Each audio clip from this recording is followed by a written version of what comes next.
Hello, everyone, and welcome to This Week in Hospitality Digital Marketing Live Show number 159. My apologies on the delayed start. I had a tech issue. All of a sudden, the webinar platform was not opening up for those who were here before or on time, and I wasn't. Thank you for being here on that. I literally went over and went in and was like, oh, this, and anyway. So technology works and it's great when it does, but unfortunately, when it doesn't, it creates some issues for it. I'm going to send over to my co-hosts the fact that we are back to being live. So give me just a moment while I do that. For everyone else, hello and welcome to the show. I am pulling up our topics that Robert was generous enough to go over and give us, and we'll have some things to talk about. But I would talk about, I just was in New Orleans for the Interstate Conference, their sales and marketing conference to be exact.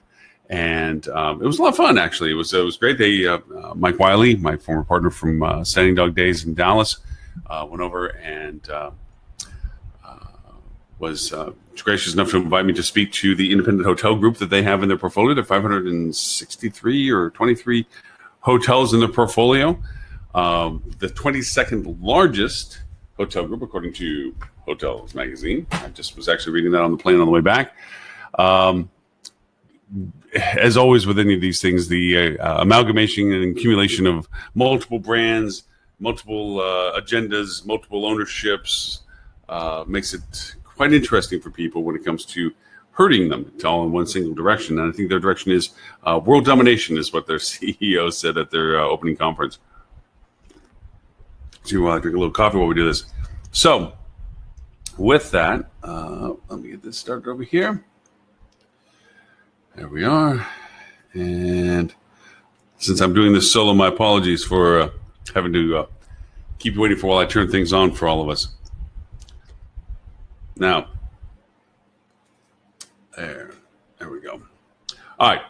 So, with that in mind, some of the topics that Robert had given us, which were wonderful. Well, actually, I digress. Let me go back to a little bit of what we were doing beforehand, which was the discussion points associated with the conference. I find it particularly interesting that I tailor each of my presentations to who it is that I'm presenting to. But there are certain core things that I am repetitive about because I believe the message still has to be on a soapbox on some of these things. And every chance and opportunity I get, I like to remind people of the fact that our world is as it is. And in spite of itself, we have to make changes with it. And that is the fact that there is an integration requirement associated with digital marketing and also with revenue management, that there is this merger. In most of other industries, there is no segregation between the two, but as hospitality is a bit sometimes, well, it is a slow transition industry when it comes to adopting new things. We started on the wrong foot. And because of that, it's taking us longer to get back on the right foot, the ability to coordinate our marketing and revenue management together. Retail doesn't make that distinction between the two. Their revenue opportunities are completely incorporated into their marketing philosophies, and their marketing strategies are completely intertwined with their revenue goals. But we as an industry, because we started revenue management from the perspective of reservations, of the old reservations managers, as we used to refer to them back in the day, and they eventually grew up into the revenue managers that we see today. And even that has been shifting as to what makes a revenue manager a success. Is it a data-driven expert that has no hospitality experience that's really about the number crunching and the evaluation of the performance associated with the number crunching? Or is it somebody that's from hospitality that understands that the rates and ratios associated with occupancy and ADR are tailored to the consumer's sentiment and demand for the product that they have provided for? And that's always a struggle from that side too. As it matures, as the perspective of what a good revenue manager matures, it also is maturing into the world, the fact that the marketing understanding has to be a part of that equation as to what a good revenue manager is.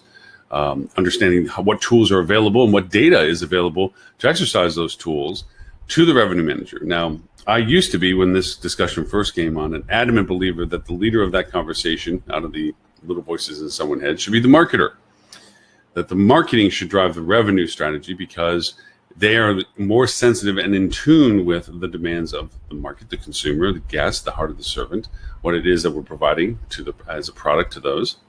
But I've since changed a little bit in the idea that it's not one versus the other in the sense of lead of opportunity, as it is the value of what it is that has to be decided.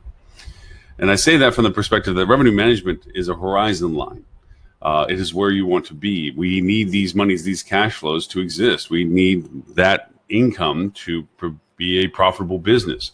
Profitable business at first is making sure that all your costs are covered and that your staff and team are compensated and you have the funds to do that. Then from there it goes into the ability to provide a return of value or a reward in a way to those people that invested the monies to begin with to create the business that is operating, the hotel that is operating. So bottom line to the ownership, whether it be a public company or a private company, the goal is that you provide the value of why people took their hard-earned money and gave it to you or to be running a hotel. So with that in mind, revenue management has to create that horizon line of knowing what numbers need to be made and attained from the revenue sources of the operation for it to be effective. Now, that being said, the first and early decisions as to whether or not to even build a hotel have to be based on market, as to why there are the demands that they are to justify the costs associated with the investment opportunity of building a hotel in existence. Now, I bring that up because, in all honesty, one of the greatest challenges associated with hotels is shifting markets. Hold on just a moment. And what I mean by that is a hotel was built for one particular reason, whether it be next to a large employer or because of a certain traffic pattern, and that changes. And all of a sudden, the hotel finds itself in a position that it was built for that is no longer needed for. And this comes from, it doesn't have to be a limited service property. It doesn't have to be a small property. It can be quite a large property. I've dealt particularly with hotels that were very large and fully flagged, that the shifting tides of business acumen as to where they were positioned, the business community shifted geographically.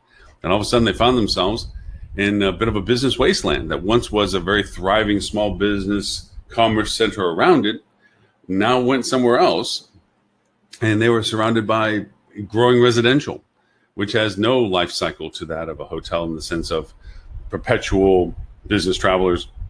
Instead, it's more related to friends and family visiting and so forth and needing a place to stay because you don't want them to stay with you. So it changed the demand cycle for them. And they had to redefine what they were. And this is a problem that some hotels have, is like going back to the purpose of its existence. Now, if it hadn't changed, then it's re-identifying yourself with the original reason why that building was built there. Sometimes hotels become vicious and they chase down rabbit holes, and what they were built for isn't what they strive for because they think they're optimizing themselves, and then they find themselves distancing themselves from the very source of their creation, treating their prime guests lesser than they should be because they're looking for other new business and they forget where their bread is buttered, basically. And then you have the hotels that are faced with the little fact that things have changed. Either way, you have to reevaluate who walks in your door. And that's where marketing comes in. And marketing is crucial to redefining and identifying the source of the opportunities that revenue creates the horizon line for. So I don't really say that digital marketing or marketing, and I keep referring to marketing now not as digital because, in all honesty, it's just marketing now. Digital, the distinction of digital compared to the overall perspective of marketing we refer to it as traditional marketing, but really traditional marketing is influenced by digital marketing as well. And so because of that, it's all one thing. It's still all marketing. So with that in mind, marketing has to make sure that it keeps clarity as to where their business sources are coming from. Hey, Mr. Ed. Hey, after clicking on 3 different invitations that you sent for this show, I finally found the one that let me in. Hey, I found something out. If you don't indicate correctly AM or PM, Webinar Jam may not actually have your webinar ready. When I made this schedule, and it was a flaw of mine, I rushed through it. I left PM. Can you respond with Robert? Because he just sent an email saying his links aren't working. Yeah, I'll tell him to go back to the original link. Hold on just a moment. Where is Mr. Cole's email there? Here we are. Let me go back to everyone. Anyway, I was pontificating on my mainstays of when I travel. I always try to take the opportunity of the convergence value associated with marketing and revenue management, because even though I think it's a mainstay of understanding for everyone, not everyone understands it. So I was kind of defining why our industry is laggard behind all other industries that don't make that distinction, that there's a separation between marketing and revenue management. And why it's important that you look at the two as being the same, with whoever answers the question best is because that's the person that has to be the authority to it. It's not. I used to think that marketers should lead revenue managers early on when we first started talking about the combining of the two, and now I realize it's not an either or, it's an and. There are times where marketing has to define the methodology because they're the knowledge base of the source of business, and then there's times where revenue management has to define the horizon line for the achievable goals associated with the business objective. So it's a melding of the two and not an either or to it. Go to the. I don't think they should be separate people. No. I think we should look at other industries that call it e-commerce. Right. And then I was even making the comment. I stopped referring to it as marketing anymore. I mean, digital marketing. Right. It's marketing. They're making the distinction of digital is silly, because even if you look at traditional methodology, it is still influenced by technical digital tools. If you want to still send out a paper piece, to mail, snail mail, you're still going to use methodology of who you're defining to send that to. You're still using it to create this. So the distinction is not necessary anymore. The channel shouldn't define your title.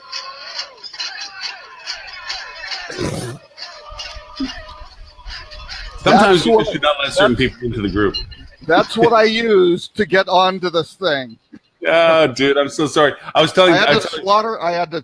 I had to get those people chanting that. We slaughtered a goat, and the connection finally worked. Oh, I thought it was because college football's back. So I thought that was it. Actually, the rain chant from Woodstock. So. No, I went over and I was telling Ed, I said, I love to blame it that the software fluked or something, but it was the error between the keyboard and the floor. When I made the schedule for the show this week in my haste last week, I forgot to change it to AM, not PM.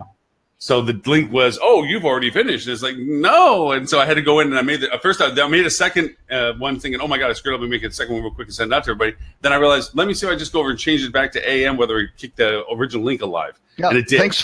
Thanks for letting me know on trying to get into 159. I was doing it at the last minute. I'm making my coffee. I'm like, oh, it's all cool. It's something right here. But I'm like, what the frick is this? A little usability tip. Normally, the latest update you get is the one that should be working that people would actually use. Yeah, I think kids go back to it. Not the first one with the 3 other cents. Yes. Yeah. I do, and I apologize. I'm going to go over and actually, if you guys can talk amongst yourself for a minute, I'm going to kick over to our Facebook and make the same comments that are over there and get that thing live.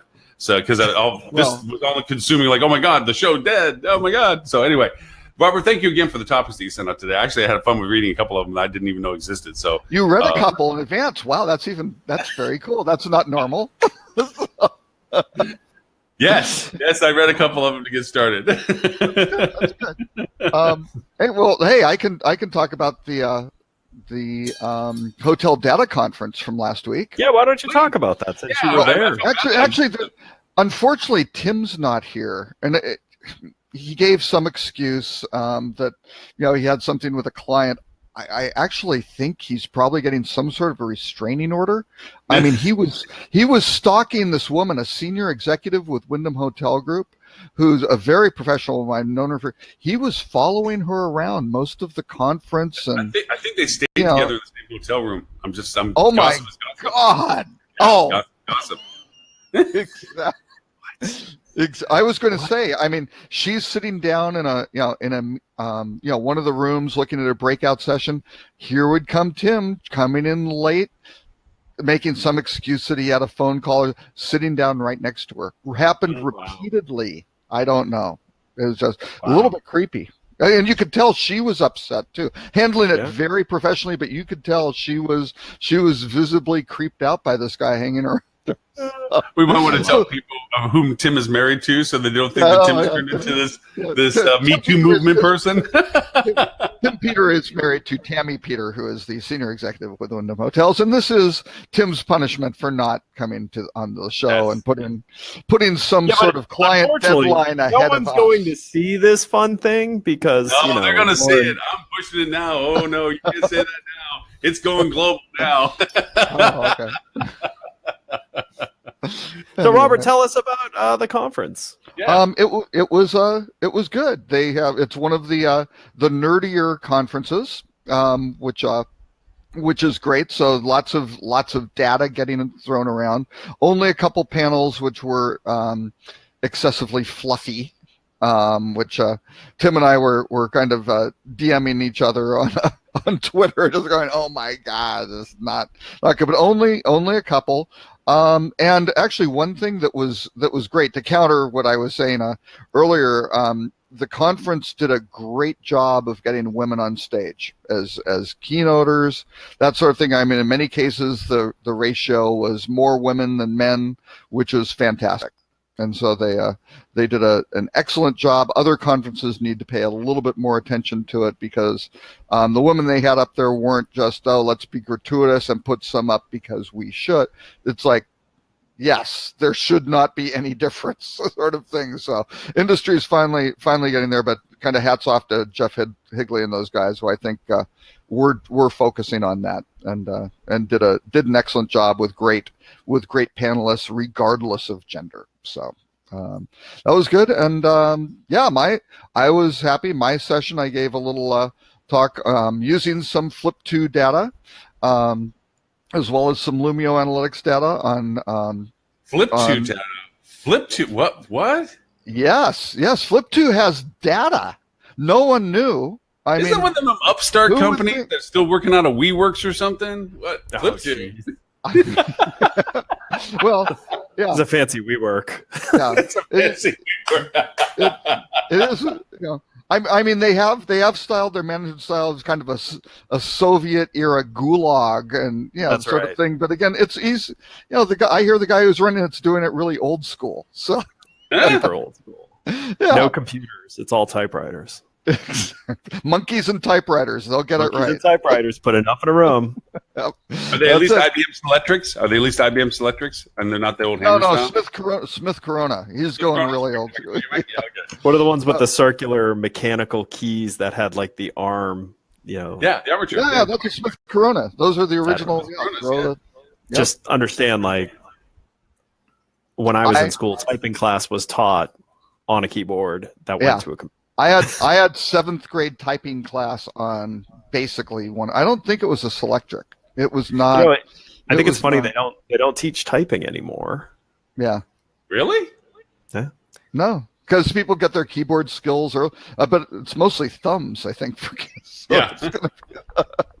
But anyway, my session, which was talking about the basically Instagram metrics, because it was only a little short 25-minute session, and looking at some influencers. So we basically talked about one particular influencer who seems to have, at least according to Lumio, about 28% ghost accounts. I did check another thing that does a quick little lookup, and they said 48% fake accounts. So we'll see. That may be a little study I'll do and go publish on FocusWire or something like that. That'd be fun. Yeah.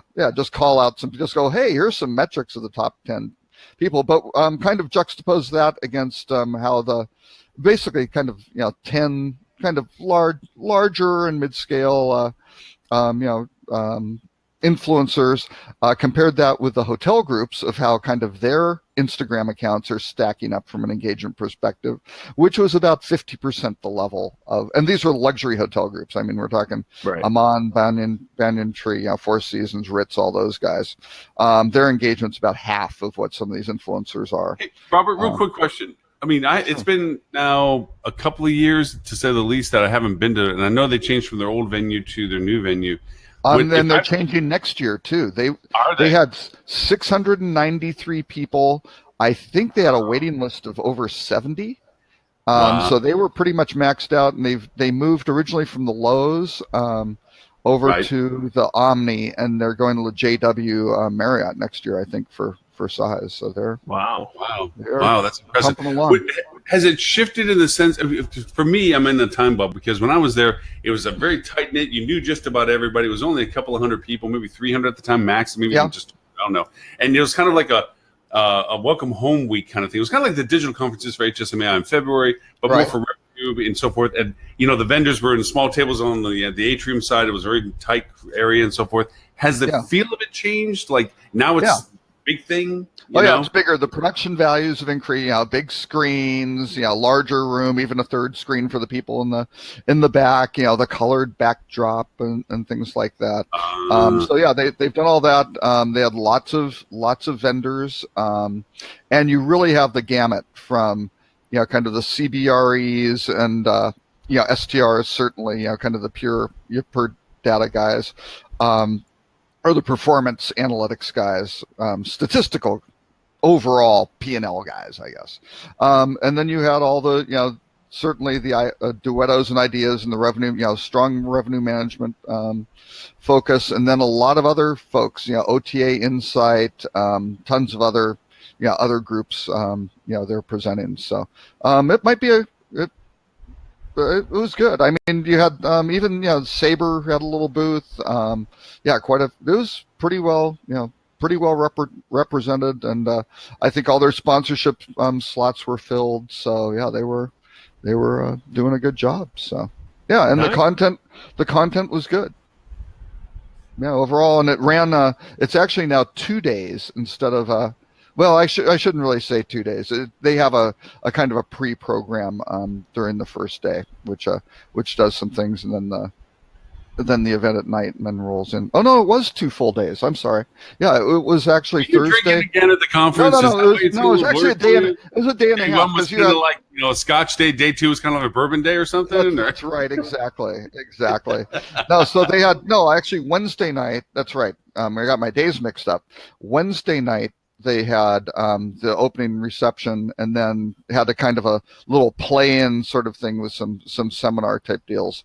Then Thursday was all day, and then Friday was basically from like 8:30 to 2 or something like that. So it was kind of a half day so people could get out. And it seemed to work pretty well. Friday was actually, attendance dropped off, but it wasn't as precipitous as I was imagining it might be. But yeah, some people, a good chunk of people dropped off on Friday to make flights back. But Nashville, has enough, they've got enough lift where you can get back, pretty much to major cities, same day if the conference ends at 2. So anyway, who knows? I'm not sure. Next year, they've also moved the conference around. I think it's in August again. It had moved into September, and I think they're back in August, but I'm not sure if they're going to do it Tuesday through Thursday. They might. That's probably a little bit better pattern for them.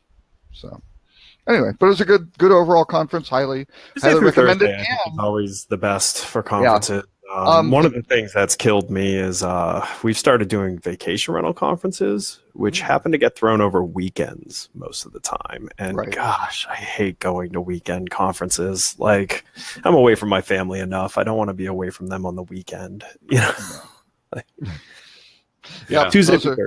Yeah, those are tough. Oh, one other change is they used to be the last probably 3 years, and I hadn't gone for about 3 years. They changed to heavily pay to play. On the if you got a sponsorship, you got a slot on a panel, sort of thing.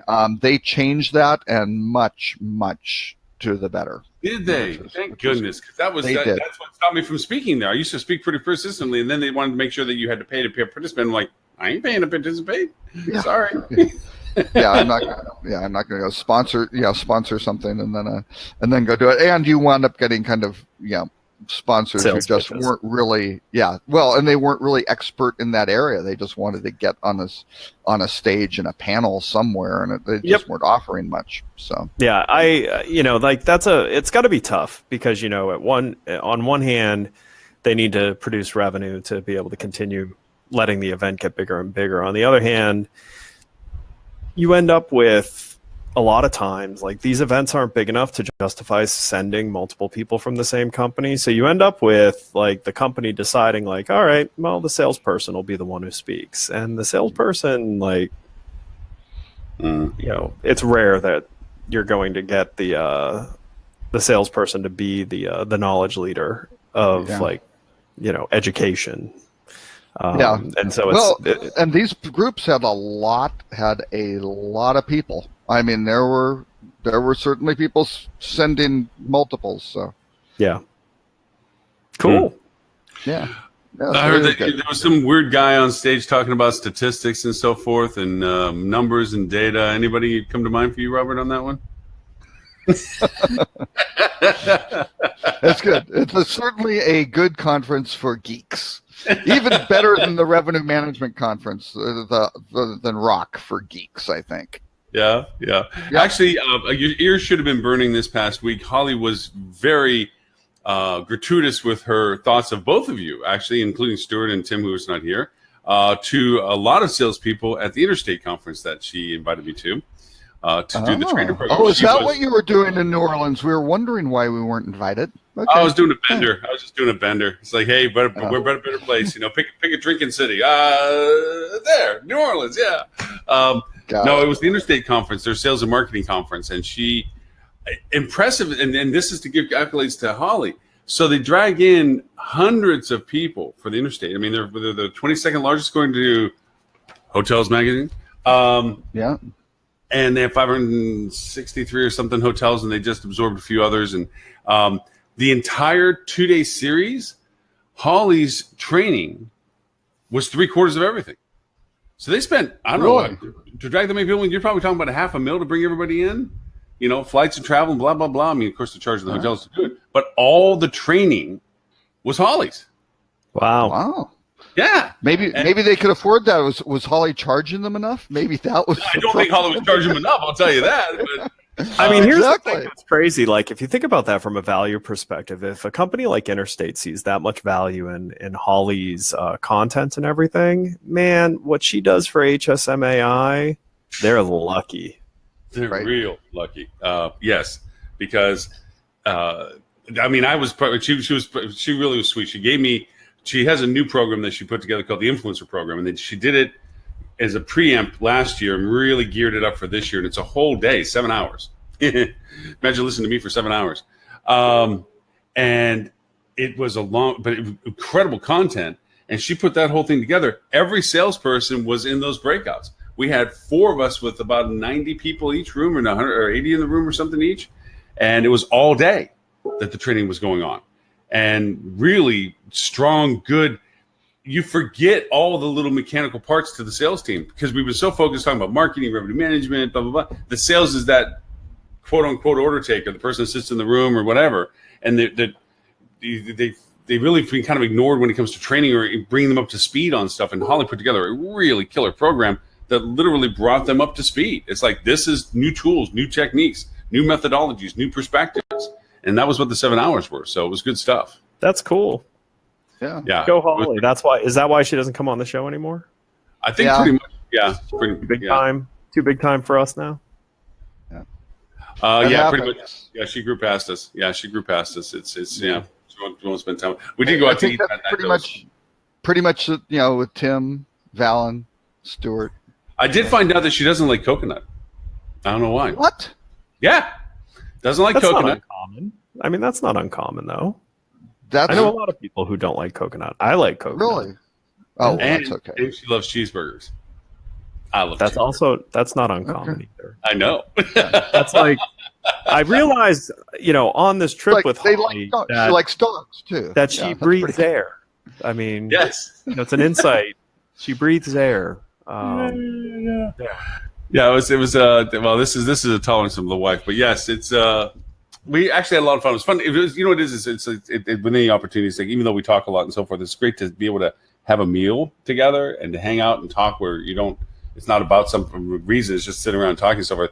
She is sharp as a whip. My God, the insights she has. It took you this long to figure that out. Compared to the dim people on this show, I mean, my God. No, it's really refreshing when it's like the revelations that we pop up with once in a while. But she just has a really cool insight to stuff.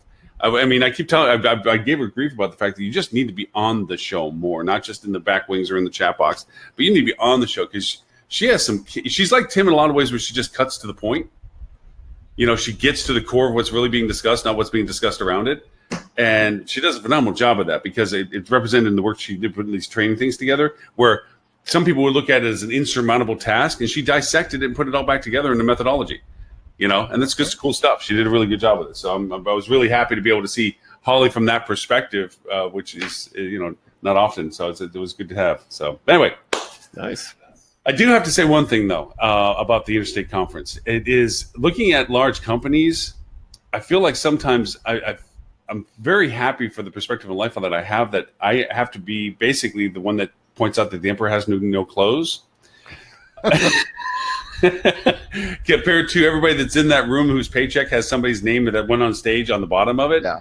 And so everybody's got to do the rah-rah. You're like, oh, that's awesome. Did you hear what he said? Look, he looked at me. He must have looked at me. I was waving at him, and you're sitting there back going, y'all are just drinking the Kool-Aid, aren't you? It wasn't like anything bad was being said, but it's like, which one of you is going to stand up and say, I'm sorry, can you clarify that? Because some of the things that were being said, you're like, their whole focus of the conference is world domination. I'm like, can you put that into some context? Yeah.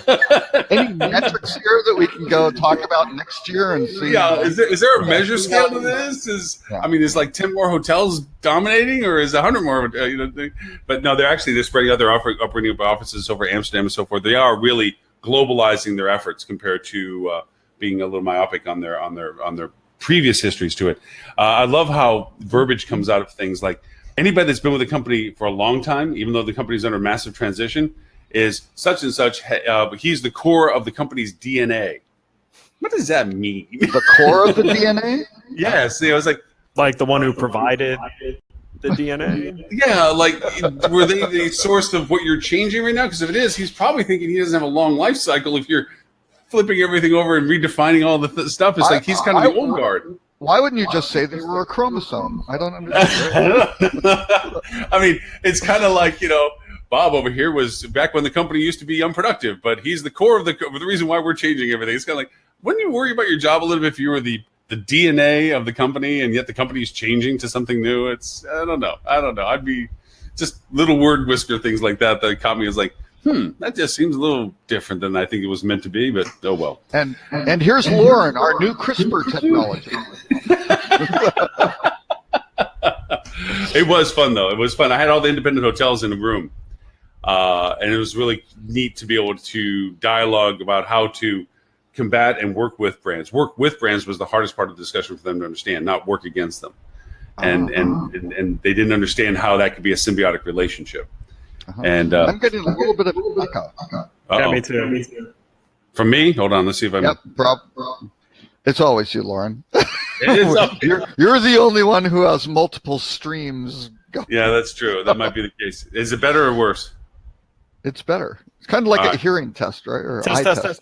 Yes. Yeah, works good. Which ear is it? Oh, actually, that was one of the big topics at the Hotel Data Conference, was basically the whole independence versus soft brands versus brand, and just that whole dynamic of how that's working out, which I thought was very good. And actually, Ed and I had a conversation earlier in the week, so sorry, Ed, I'll repeat. But Terrence Runson from Hotel News Now did a great job moderating the independent hotel panel. I mean, that was probably the best one. A really smart guy from the UK. And they had Graduate hotels. Are you familiar with Graduate, Lauren? Very pure. You aren't. No. Very pure hotel concept. They have, I think, 14 properties now, and they have 9 more going. They are building properties in predominantly college towns. Well, exclusively in college towns. Well, so and it's not really building; they're acquiring too. Well, yeah, they're acquiring. Yeah, whatever they're doing. They're doing really cool properties in these really cool college towns. Yeah. Like, and they're themed, it's a really neat but they aren't like badly themed. They're themed to fit in like a hotel should with its local community. Right? And since it's a college town, the college is a major focus, and that is the major focus. But they're doing really creative things. A lot of hoteliers, I think, would say, well, this is for parents or for guests or for visiting faculty or whatever the case may be, and kind of ignore the student. Let's keep the students out of here, right? And they have areas in the public spaces where great Wi-Fi. They want students in this hotel. They want them to feel comfortable because they figure when they're alums, they'll come back and want to stay there. And they know. Imagine that. Yeah, the students with the parents go, hey, you should stay here. It's really good. The Wi-Fi is great.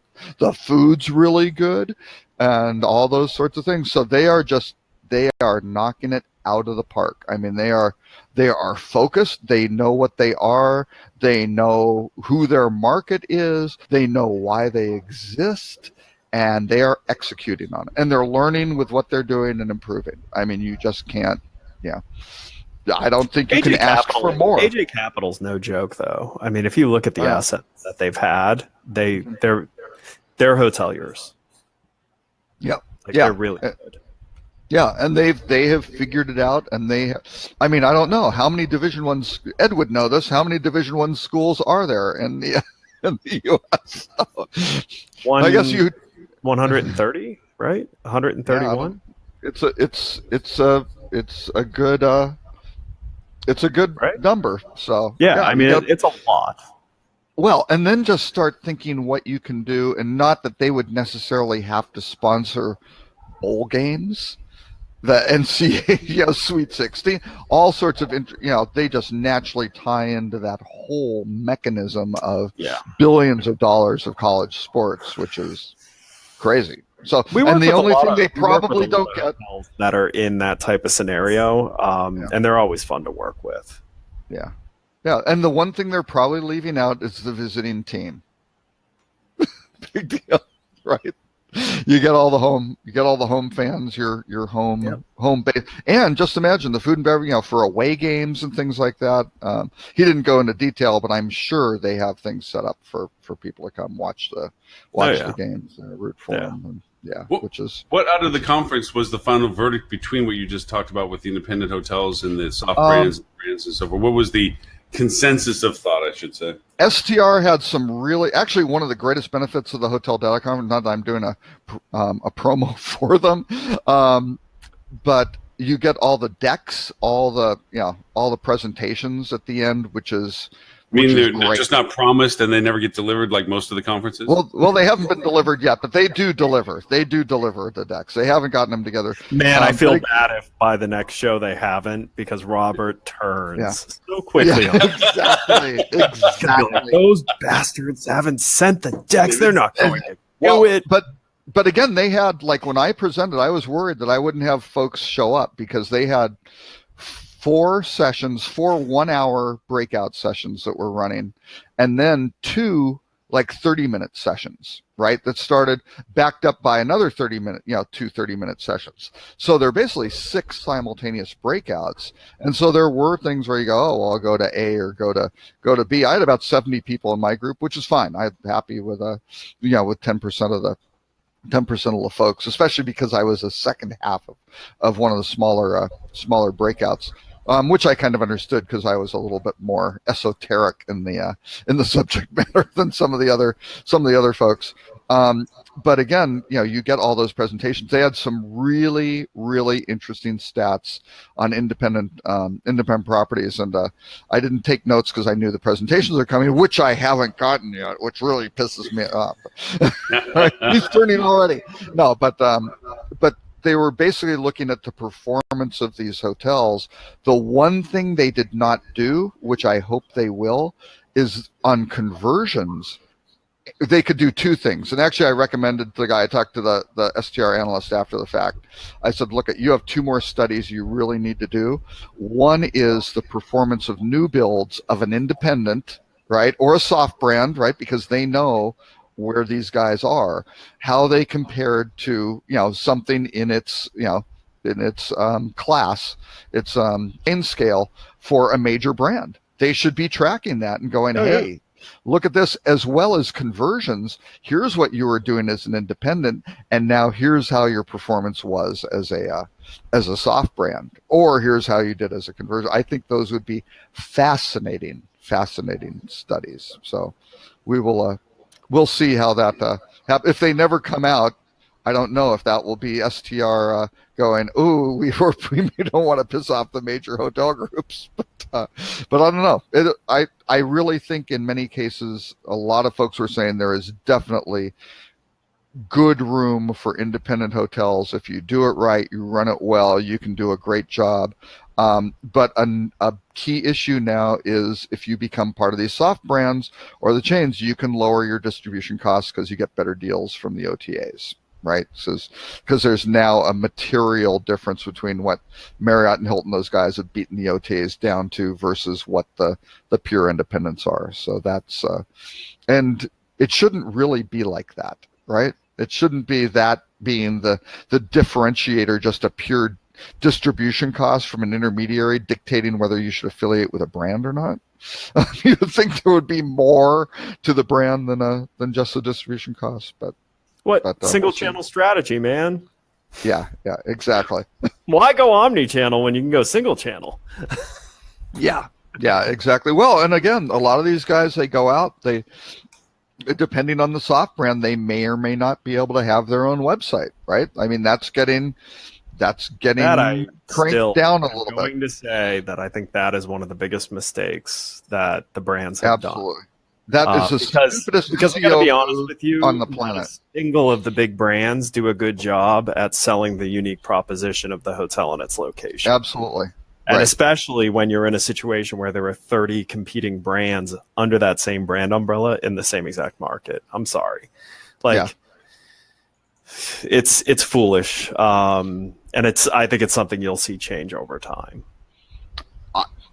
I don't know. I think a lot of these brands, they understand the threat of the OTAs and the other channels, and if they can eliminate all the other channels strategically, and it only goes through their website, then they get credit for those bookings, right? They get credit for them when there was a vanity site as well. I mean, because the vanity site still went to the booking engine. I think eliminating vanity sites was a big mistake. I completely agree, but I think the reason they do it is they want total control of all the data, all the distribution, all God knows, everything, right?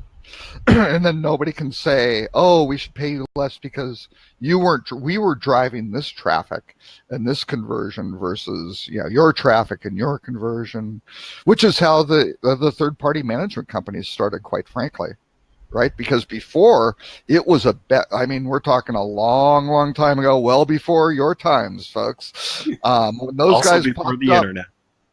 way before the internet. After the Smith Corona typewriter, though, and the IBM Selectric, around the time of the IBM Selectric, I believe, was these third-party managers. It was like, oh no, you don't do that. You are sticking with us. We run we own it. We manage. That's it. Or if you're a franchise, we're going to manage it.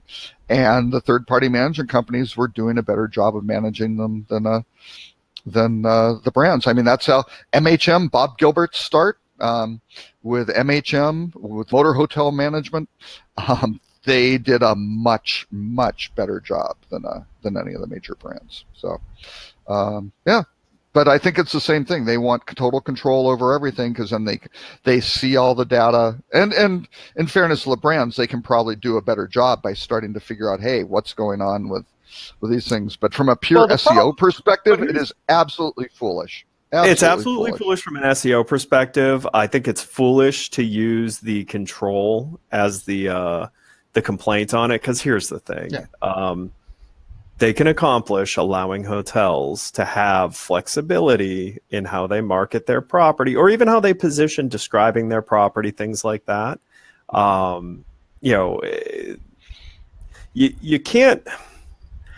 I have so many angles on this. I'm sorry. I'm having a hard time bringing all of them out. Without cursing. I think fundamentally my problem with this move is the brands do not actually do a good job of giving the property the ability to have any control on what's good about the property, the location, or anything. They homogenize marketing or displaying what a hotel is on their websites. So that is why you need to give the hotels the ability to do a better job of explaining to consumers who want to understand more than the checklist approach.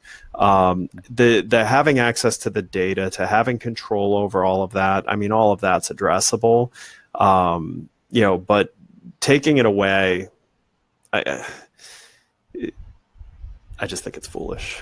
You strip all personality, you strip all like all trust from a hotel, templates. and this is how Airbnb wins. By the way, I'm just saying because and Graduate and all these guys, they have unique, Right. they have unique properties, and that is certainly what everybody was screaming at this conference, that consumers want unique experiences flat out. They don't want just the same hotel they could get somewhere else, which is, again, going way back, and is the complete inverse of the birth of Holiday Inns, the birth of Marriott, things like that. Right. I mean, Marriott used to get premium ADRs in Europe because it was all the Americans going over there going, oh, this is great. Why would I stay at the Crillon or the Ritz? I don't know what that is. I'll stay at the Marriott. But that's where you though, like, I mean, that existed because access to data and access to was knowledge limited. was so limited back then. You can learn anything you want to learn about anything today within moments. You know, and so trying to hold on to a reasoning that is no longer necessary in the eyes of the consumer is foolish. I really think, and that's why I like brands like Graduate. They're the opposite brand, right? And I think the same thing about Omni. I think Omni does a really good job. You know, I think Four Seasons does a really good job. So I'm not saying all brands, but I'm saying homogenizing. If you're large scale and you're not leaving room for your hotels to really explain to the consumer what's special about them.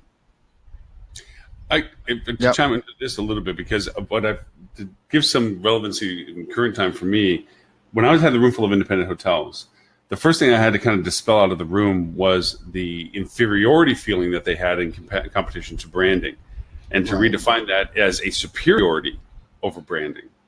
And then to use the relationship with branding in a way that is functional for them. There was several hotels that had just recently deflagged and were on the Independence road.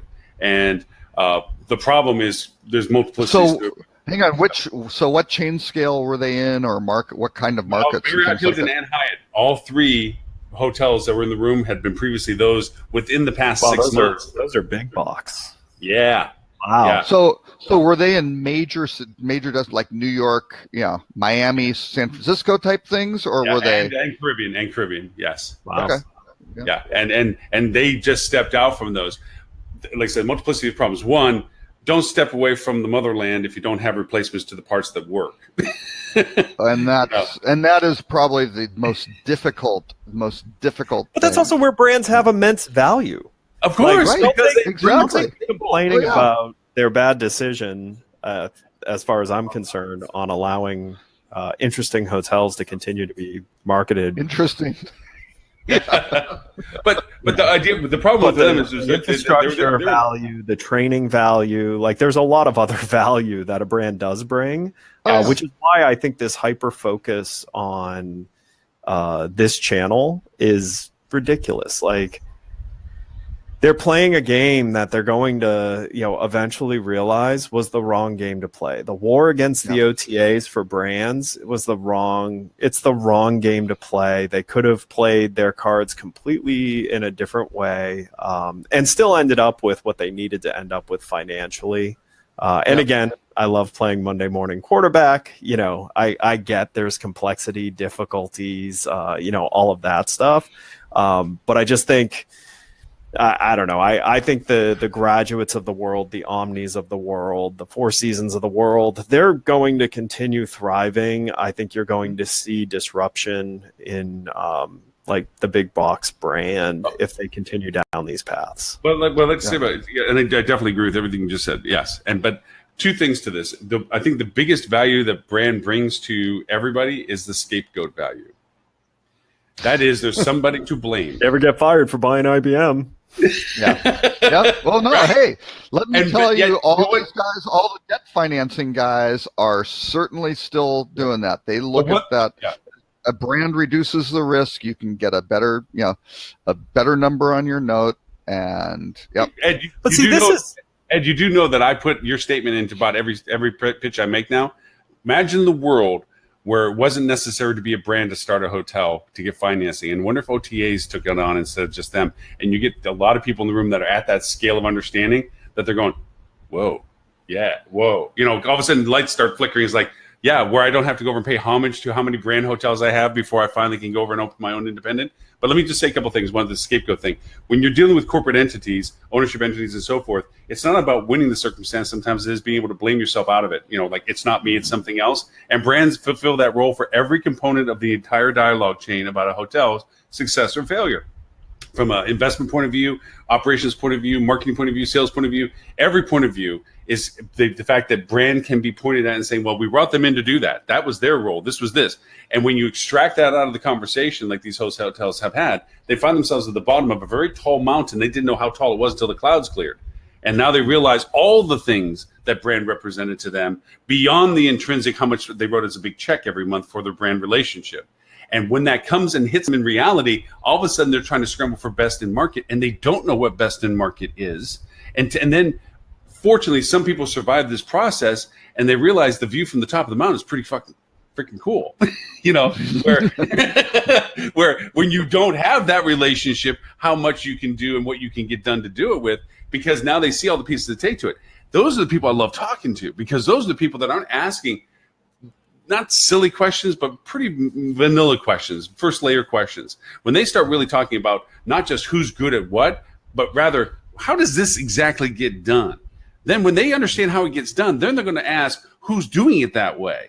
You know, those are the people you love to dialogue. Well, like I said, I love what I do because I walk into these rooms not worrying about who I have to worry about, but rather who is it that's doing what right, because I want to go talk to them too, you know? Right. And it's Yeah, you want to learn from them. Yeah, you want to hear yeah. from them. You know, it's not just standing on a stage and talking. It's talking to the people and hearing back some of the stuff. And there's some brilliance at property level. I mean, brilliance. There are some amazing people. There was, you know, and then the reason why we have brands is because we like to categorize stuff. Well, we also do that stereotype people. You know, when you walk into a room, and I had a room full of salespeople, and I'm looking for the people that are going to do this in the back of the room while I talk, or this on the phone when I talk. You know, you're trying to start categorize which one of these people do I have to pay an eye on to keep them engaged. And I was truly, genuinely surprised. The people that I thought were the legacy salespeople, you know, this is new for me, you know, new stuff that I don't want to bother with. I do it my way and my only way, and I'm here because I was told to be here kind of people. That's who I thought they were. No, those were the all in, man. They were the all in people. No, I mean, you met Verdell, right? Yeah. If you used your judgment without knowing, I thought he wouldn't have been giving me the time of day.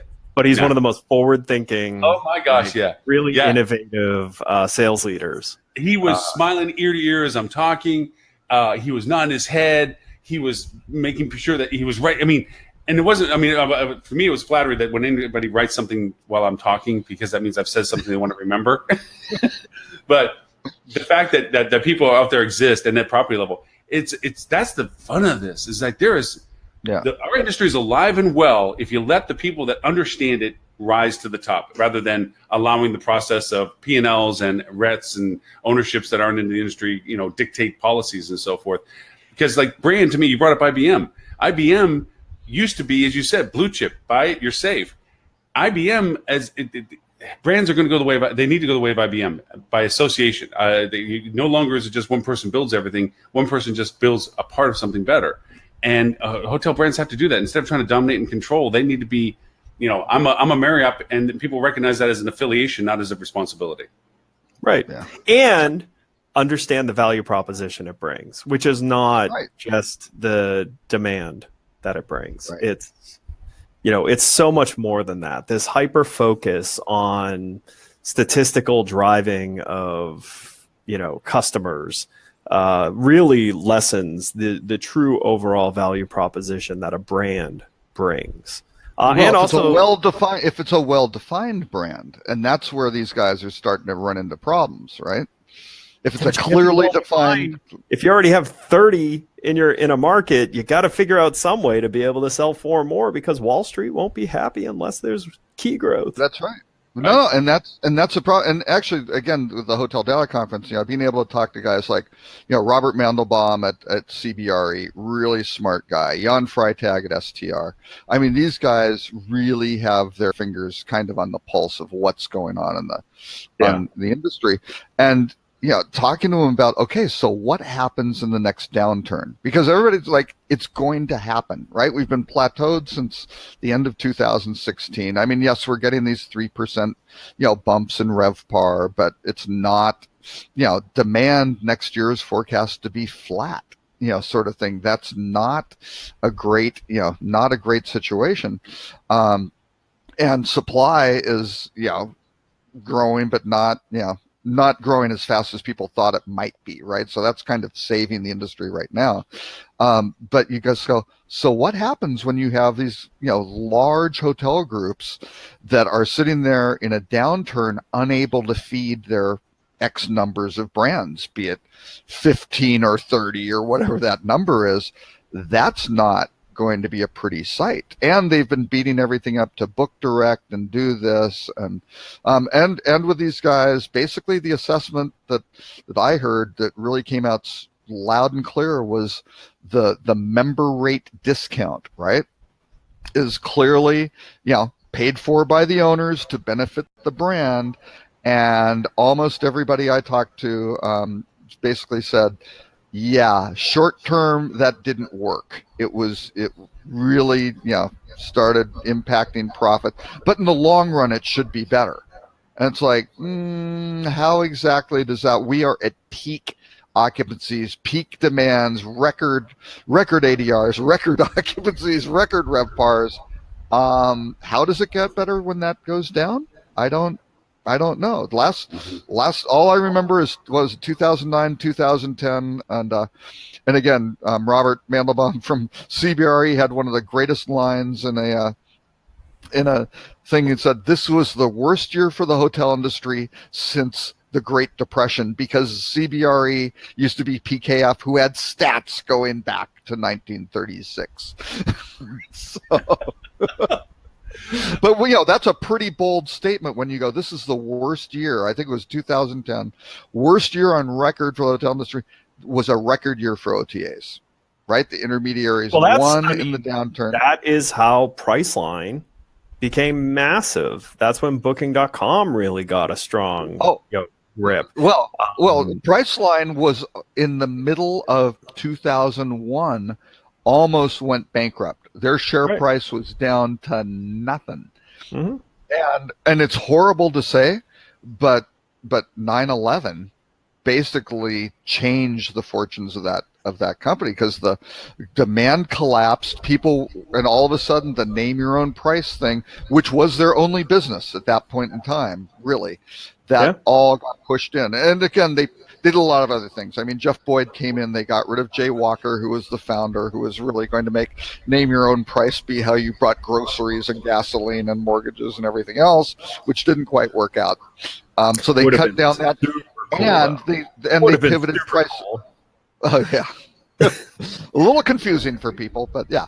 So, I'd like to name my own price on orange juice. Yes. Yeah. I feel like only paying $1 today. Well, and name your own price on gas. Name your own price on gasoline, right? That you just look at that, and I have, I've got a couple friends in the oil industry who have wells out in West Texas. Just pump around. They go, yeah, the price of West Texas crude goes down.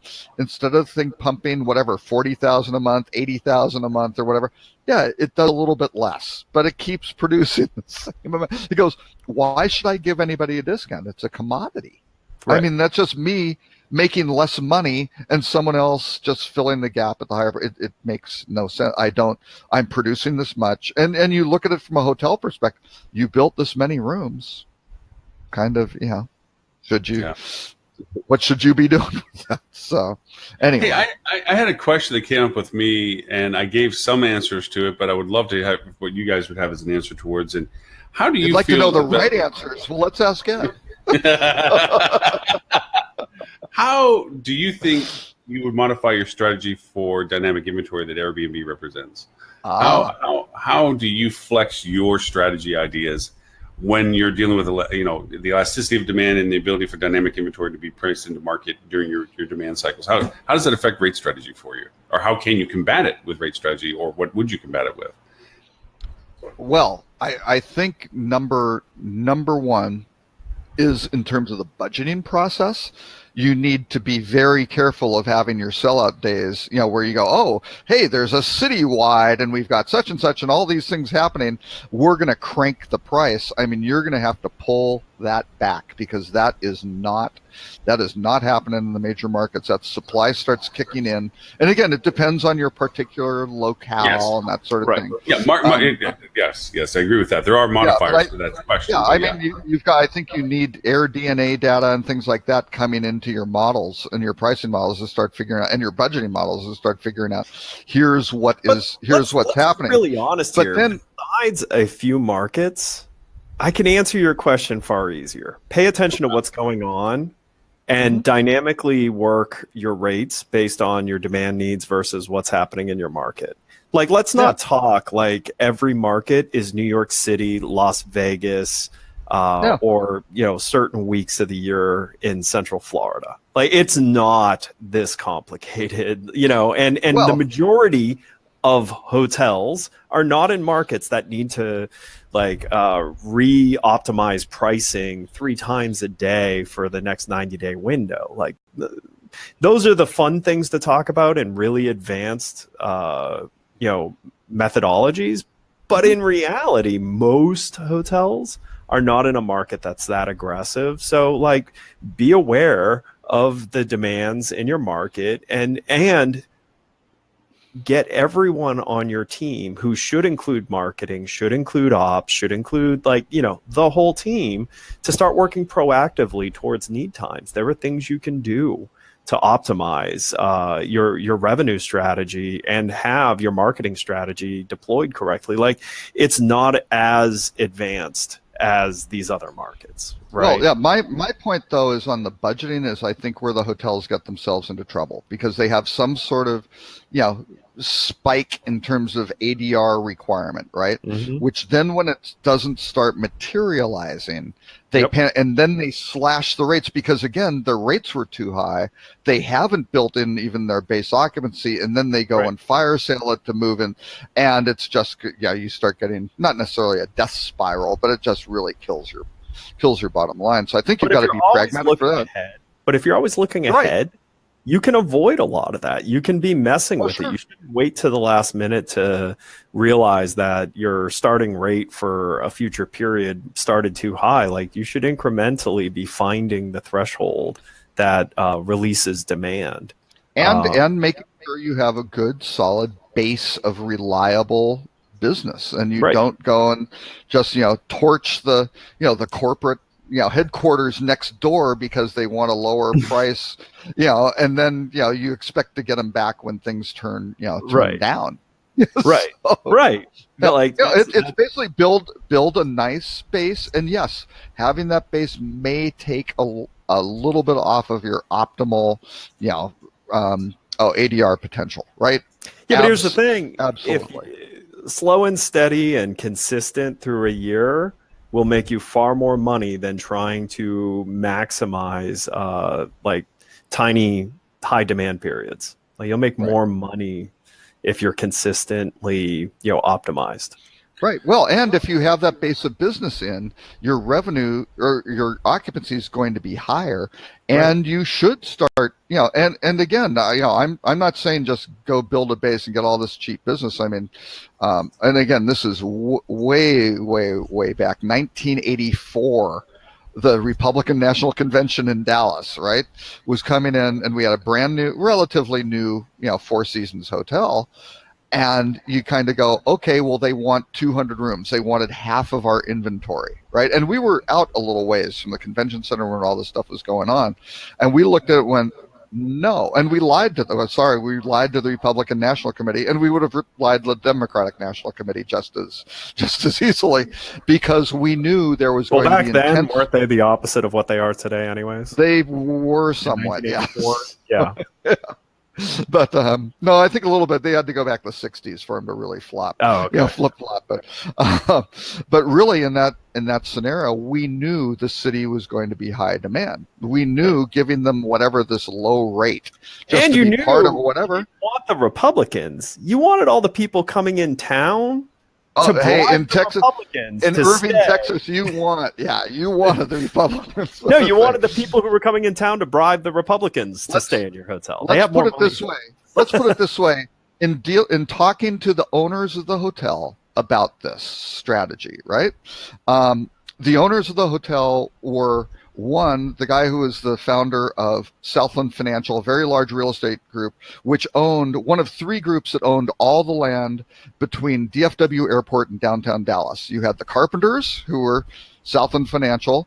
You had the Stemmons, who have a freeway named after them, and you have Trammell Crow, who had the Market Center, except for 200 yards, which were owned by a railroad, the Burlington Northern Railroad. These three individual families owned all that land, right? So we had the Carpenters, and John Carpenter, the son, his wife was Seal Briscoe, who happened to be the daughter of the former governor of Texas.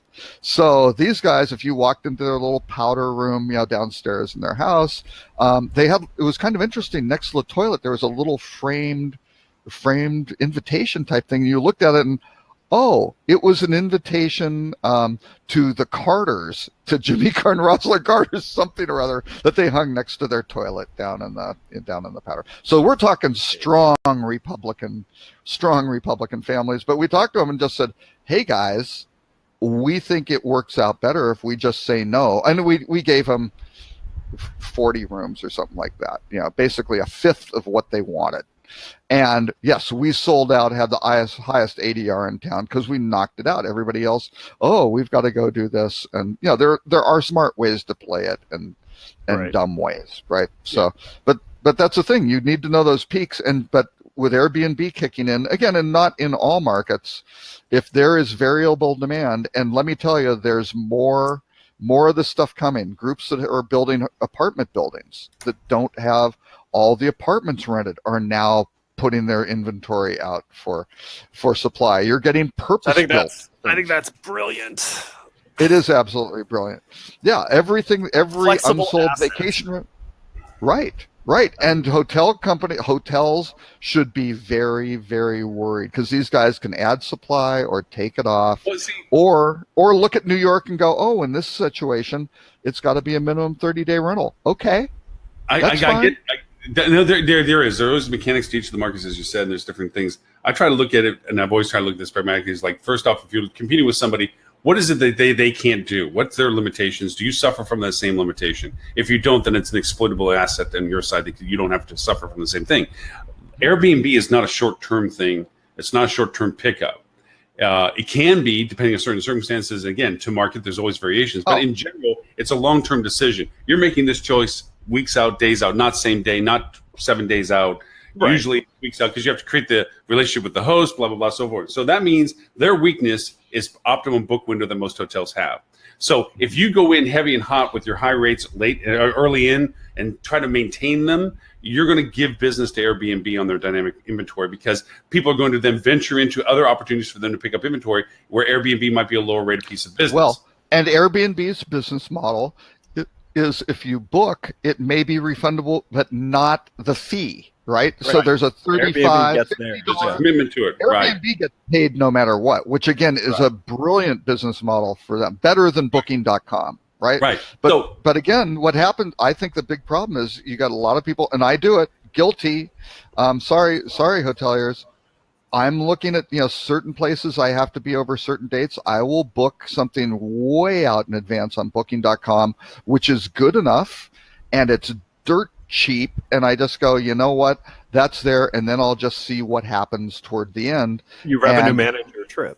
I do absolutely, you get your and base, I win because And all then I once need you is have your base. Right. Exactly. But again, and I do the same thing. I have multiple reservations for so on. I mean, it's the New York model, I call it, because in New York, people flood 6 or 7 reservations, and then they'll end up cherry picking the one they're going to keep. Massive cancellations by percentage in the market. But what I'm trying to say is this: historically, revenue managers go over this is a traditional process that's happening right now in hotels in their budget season. They're looking next year, and they're blacking out peak repeat business dates because they want to lock and load and hold, and they're going to max those out.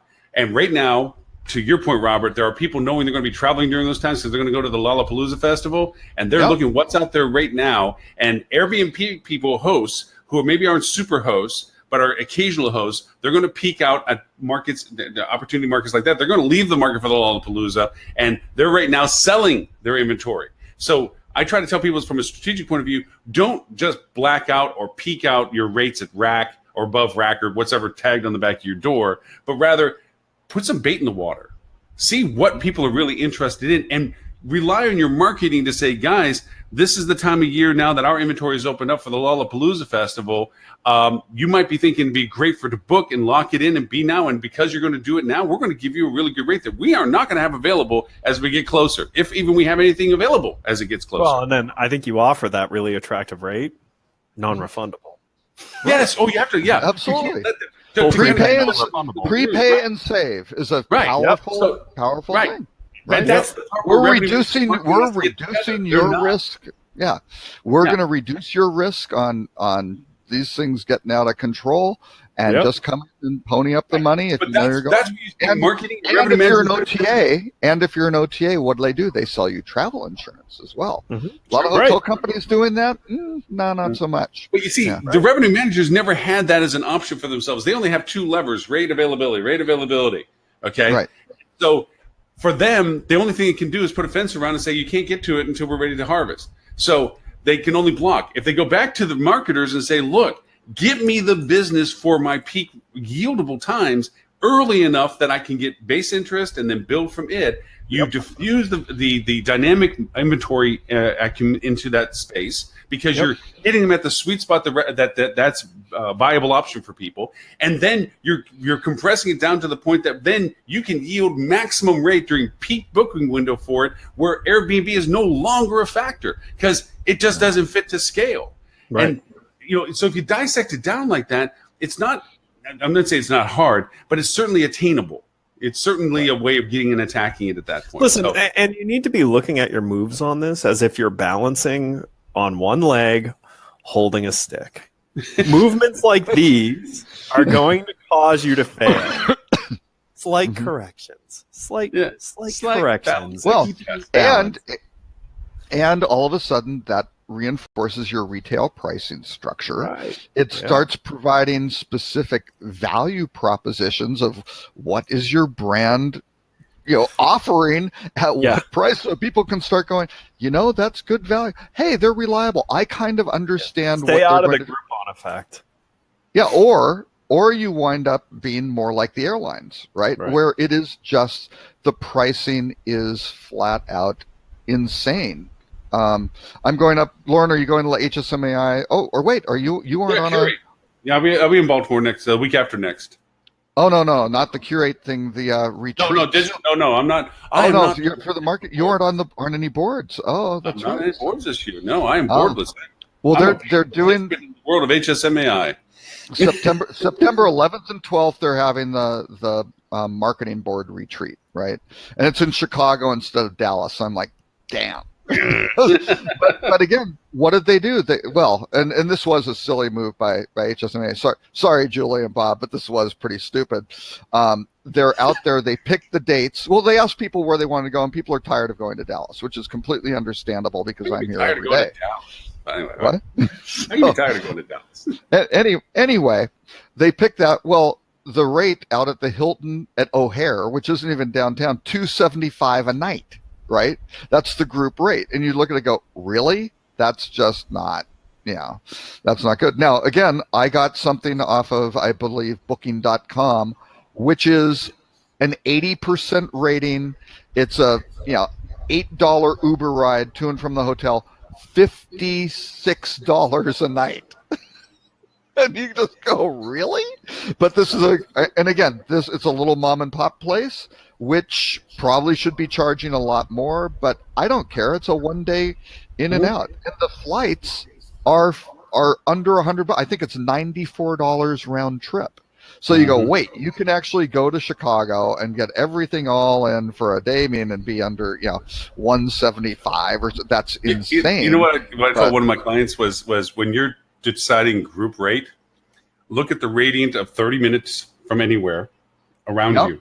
Find the lowest rate, and how is your group block going to be compared to that? Because here's the thing: if your group percentage contribution to your business is less than 25%, which most people think is usually more, but it ends up being around the 25% mark, it's a contribution percentage of your business. You can afford to maybe eat some rate to keep the block filled, to expose your product to people who wouldn't stay there. Because, again, to point out to Julie and Bob and apologize for this, there's no way I'm staying at the hotel that this Curate thing's at, because I'm literally a quarter of a mile away that I'm going to walk because I'm all day at the other hotel. And it is a third of the rate that is the group block rate at the hotel that is the event's at.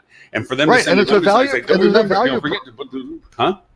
and it's a value proposition. I mean, if you were in Minneapolis in January or something, in a suburban place where you couldn't get there through a tunnel, maybe that would be okay. I don't, and you stay at the headquarters property and you go, this is fine. But it really comes down to who's spending the money. In many cases, it's the company's, it's the company's dime, right? And people don't care, right? It's just like, I like the Google model. I like Google's travel model. You're going to get a per diem, but anything you don't spend in that per diem goes into your pocket. Yeah, and I spoke real quickly. There's a lot of other hotels that are within pretty convenient proximity to whatever Google's sending you to, and then you get to go over and cash it in on what you want to do and stay someplace else when it's a good place to go to. So gentlemen, before we get into anything else, I'm going to head off. I actually have a call coming up, thanks to our friend Tim Peter for introducing me to a hotelier. So I have to go get ready for that. Clients in the way again? What? What's the Tim is so busy. Tim is so busy that he's now getting it to where I can't come on the show. Wow, Tim, you're rocking it, man. Ed, I don't understand. You were saying earlier this week you have too many of these clients. They're all just a pain. You're really trying to pay you too much money anyway. You're taking money. Really don't think that's right. It's because I still haven't figured out how to just get money without getting to have employees or clients. So, until I can figure it out. Until that tree grows big enough that the dollars start peeling off. That's because you haven't looked at the blockchain serious enough yet. Oh, excellent, Mr. Robert. Excellent. Now those days may have been gone, but there was a window. There was a window there. There was a window there. Wait, you know what it is? I think deep down, Ed is trying to poo-poo blockchain because he has a farm. He has a server farm at home. That's where all of his bandwidth and computers. He probably has racks and racks and racks, and he's mining. And that's what it is. He's trying to keep us off the scent while he's cashing in on the big blockchain retirement. Little known fact: when Disney closes down Space Mountain or the Mine Train, it's not because of a mechanical issue. They don't have enough electricity. Ed is sucking out all the power out of the Orlando grid. It's true. Yeah, power the server racks. Wow. So, all right, gents. Have a great weekend. You can find me at Flip2 on the social media as Edward St. Ange. Be prepared. Stay off my Twitter. College football season starting. So, unless you really like UCF, if you love UCF, you're gonna love your Twitter. You're gonna love that Twitter feed. Right. That's right. Bye, Mr. Ed. Jen. Thanks a lot. Have a great Bye. Bye. Mr. Robert, you gave us some great topics, and we haven't really addressed any ones in particular. We've tried to talk normal. Well, no, actually, one that was, I think, that we were kind of talking about a little bit was why hotels envy airlines when it comes to managing revenue. And I think Sean at Skift did a very nice job putting that together because they really basically he runs through a whole pile of different scenarios which actually start off with just having really crappy underlying legacy technology, which means you can't get to the core essence of the business of understanding what's going on. Because what we were talking about, earlier, I was going to, chime in. that you need to start looking at all of your segments, and I would really argue personas of these different guests, and trying to track their booking curves, how much they're picking up, what channels they're coming through, every single aspect of those, and treating each of those as individual funnels to really figure out what is going on with your business. Because if you're, again, a property that's in a suburban area that has some good group meeting space, and you've got corporate business, and hey, maybe you have recreation and a deal with a golf club, where you can get, tee times at the, local golf club, and maybe it's a really good golf, maybe it's a TPC golf course or something people want to play. That's fantastic. You can go out and start dealing with, or the local college football teams of people who come in, and every major area has one. And if it's not maybe you don't have proximity to the stadium, maybe you don't have certain things, but you can start doing things of offering shuttles and all sorts of interesting deals that go, what is driving demand? How can I tap into that with something creatively, and then tracking the stats to figure out what are the pricing, what pricing is required to make this a good value for people that also works for you, and what's the booking curve off of that. And that is a lot of different levers, but I think to optimize your hotel, you've got to be at that level of detail of looking at each of those is a different revenue stream that you've got to layer into to achieve the whole. You bring up an advanced conversation to a pretty much premise, again, to give accolades to Holly's insights as to what the industry needs and why she structured her training so effectively. She makes one of the largest companies spend $500,000 to bring all their sales team together to train with her. Is a portion of what but she's doing it wrong. She's supposed to get the $500,000. Right. Now, right. That part maybe she can be better at, but yeah, the reason why they got together is definitely a good one. Yeah. Put into the persona development. It is such a critical component to both marketing strategy, revenue management strategy, and also sales strategy. I mean, in the context of what I had in present is, but the add to what you just said. First off, the creation of personas, and then their business cycle. Most people are just beginning to grasp that thought. The second is to be able to create them. And that's just so that pains me so. Because they don't even listen. I spent an hour constructing how to create personas. And I'll tell you the obstacles that first came out of this with this. And like I said, Holly did a great job of breaking down the training portion of this, but this is the barrier walls we had to break through. So we asked them to create personas. One is a homework piece before they came to the conference. Second is an exercise in the conference. Oh, let me see. Persona, group, package, transient. No. I would even like to say that it was. They didn't even do segmentation. Oh. They took their premier clients and literally named their persona the premier clients, and that's who they created as a persona. And I said, so I'm telling them, it's like, okay, why did you pick that? Well, that's how many clients over there. I said, so can you duplicate it? Because the idea of creating a persona is to be able to identify the market type so that you can amplify its value.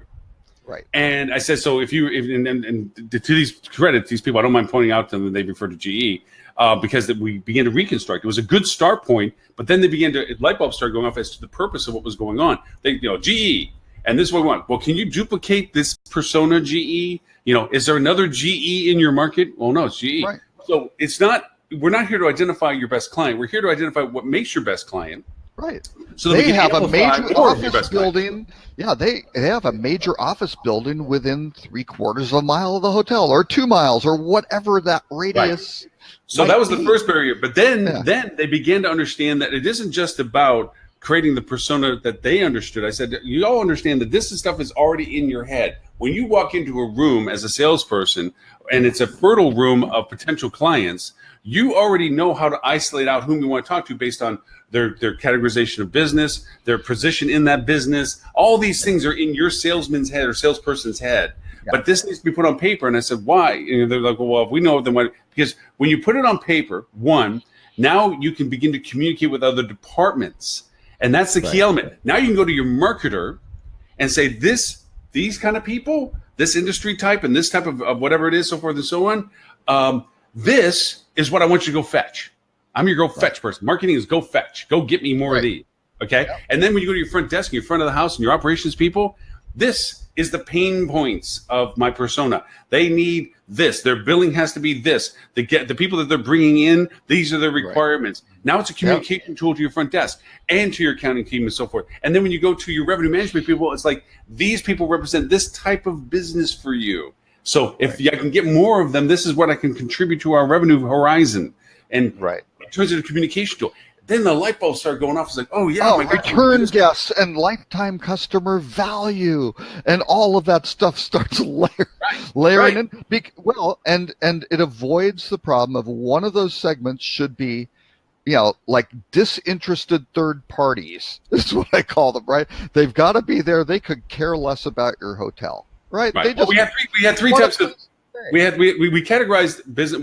This is kind of in the middle of a conversation of other things about it, but we categorized, that business from a source of you have your discoverers, your dreamers, people that are coming in that are wanting to understand what it is that you have to offer. Then you have your utilitarians, which are like, look, they've acid bathed it down to exactly keep this in the box and I'll just give me the paper to sign. And then you have your distressed ones, which are I never can let this happen again because it was such a cluster, whatever it is. These are my pain points. That's the distress user, but. What we were trying to talk to them is then they began to understand the rationale that once you create these personas and you start training segmentation with them, okay, then you can go over and move into what is it that created them to be that type of person? Why the utilitarian is down to that box? Why is the distressed person there? Because of what reasons? What generated them to this point that you cross-sected them? And again, light bulbs going off. It's like, yeah, because if I did that, then I could dissect how I can get somebody farther up in the stream that I can begin to address their issues before they even know it. And I can be a resource to them because we're talking about influencer training, about becoming an influencer, and that this, the trusted authority, quality asset person, and so forth. And that's where all this training was coming from. And so I think there was, and again, credit to everybody that was in the room with me because how I can go in tangents to rabbit holes. They went over and really began to understand the core of why these things are important, not just that it's in a book or on a slide deck and some graphics there, but what it really means to their daily existence as a salesperson. Well, and I think you're nailing it absolutely on the whole end-to-end approach that you have to deal with it on. Because again, one of those segments is going to be an OTA guest who's brand agnostic. They're just there. You don't even have all their information, and they're just. And what happens from a revenue management perspective? You put them in the crappiest possible room because they're at the lowest rate, right? Now, again, if you can figure out anything about them, and again, that may be if you work more effectively with the OTA, you may be able to get some information back and forth and be able to market more effectively to these guys. But you can wind up going, oh, well, if I don't abuse these people, they will like me and they will maybe want to come back. But if you give them the crappiest room, you just do a whole bunch of really your room isn't going to be ready until 6 o'clock at night because you're a cheap, whatever. And you start disrespecting a segment of your guests. Why would you ever expect them to, it should be every hotelier goes, well, yeah, I'll take the OTAs for new business, people who've just discovered me, and then I'm going to convert them to be a regular guest. Like, well, you start working through that persona, and all of a sudden you start looking through your operational processes, and you're going to have some decisions to make.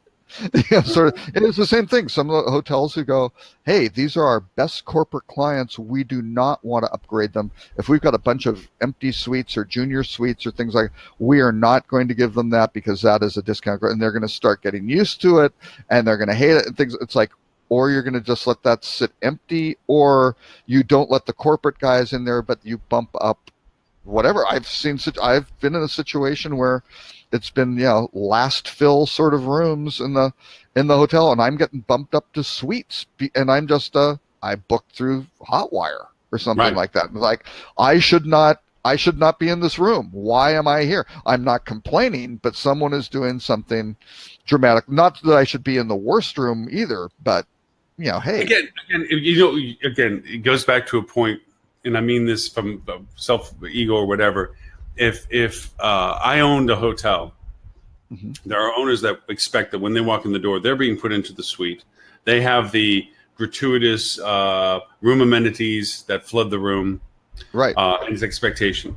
And then there is the wonderful surprises, like when I went out to Las Vegas Rock and was at the Encore. And, to me, I looked like I was hired help in the sense, in my mind, mentally, I was hired help. I was a speaker to the engagement. I'm Right. there because I'm a function of the process.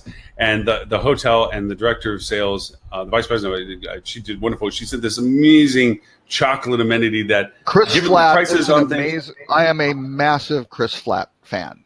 Oh as yeah, most, as most people I have ever met are who have yeah. met her. She So- sent this. You look at the room service prices. It's $20 for a glass of wine. I'm not saying this in a negative way. It's Las Vegas. You go and you're staying in this beautiful premier hotel. Things aren't cheap because you're staying at the premier. Things are priced because you're staying in a premier hotel. And Steve Wynn was the guy who figured out that, oh, you don't have to have the $1.99 steak and lobster buffet Right. and free room service and whatever people will pay for this if you provide Right. them really good. Right, to Yeah, have the stuff. experience. So this amenity, I'm sure on any amenity guide, if I want to buy it for a friend, was probably very expensive. And to have it given gratuitously is just a, hey, I'm glad you're here thing. Wow. Because here I am talking about it, right? And Right. and you deal with group people, there's a mental expectation. I'm a part of a group block. I'm a part You of were I'm familiar with probably the training. flagged. My understanding a little bit about Wynn after working with him pretty closely for about 3 years, you were probably flagged as a speaker at a conference. And Mhm. I'm pretty sure that's why you were pigeonholed as that, and just like, this is what we do for speakers at con, Right. because they have figured out the meeting planners want happy speakers who are really satisfied. So yeah, the group And I'm in front of, is I'm in paying for front of that, people. Yeah, Right. I can be in front of people. I can be in front of people, and if I'm having a bad experience, I might use them as a reference point because hey, I got in here, and if anything, that was the movie Ocean's 11, Ocean's 12, or whatever it was when they did the painful thing to the inspector. They picked the wrong inspector, and they were pandering to one that was the dummy, and the one that was the real inspector. They just terrorized his room, so they made a bad score. Everybody that walks in the door is that person. It's funny because you point to it as a movie piece, but I mean, you can have somebody that's a part of a group that is very influential, both socially or business acumen. And just because they're part of a group, they get put into, as you said, the backwater rooms, hey, it's a group block, it was lower rate, but whatever. But that will ripple into their mental memory of your product. And maybe they're planning next time and they're not going to pick why yours. should you treat any guest Right. as a subpar whatever? Exactly No, the point. you Exactly. need to treat them all with respect, and Right. just because, especially if you don't know who they are, right? And the excuse of, "Oh, I'm sorry, I didn't know who you were," is so not. make a difference. It shouldn't make a difference. Exactly. Oh, so you only treat? Yeah, no, don't. Who was it? don't Who do was it that famously said they used to gauge and they would bring their potential interviewees out to the restaurants, and depending on how they treated the server was an indication as to how they were as a manager. I forget who that was. Oh, Kind of a absolutely. famous person. Oh no, the one that I always used was John Sharp, who was the president of Four Seasons, who no relation to Izzy Sharp, the founder. He was a former Sheraton GM.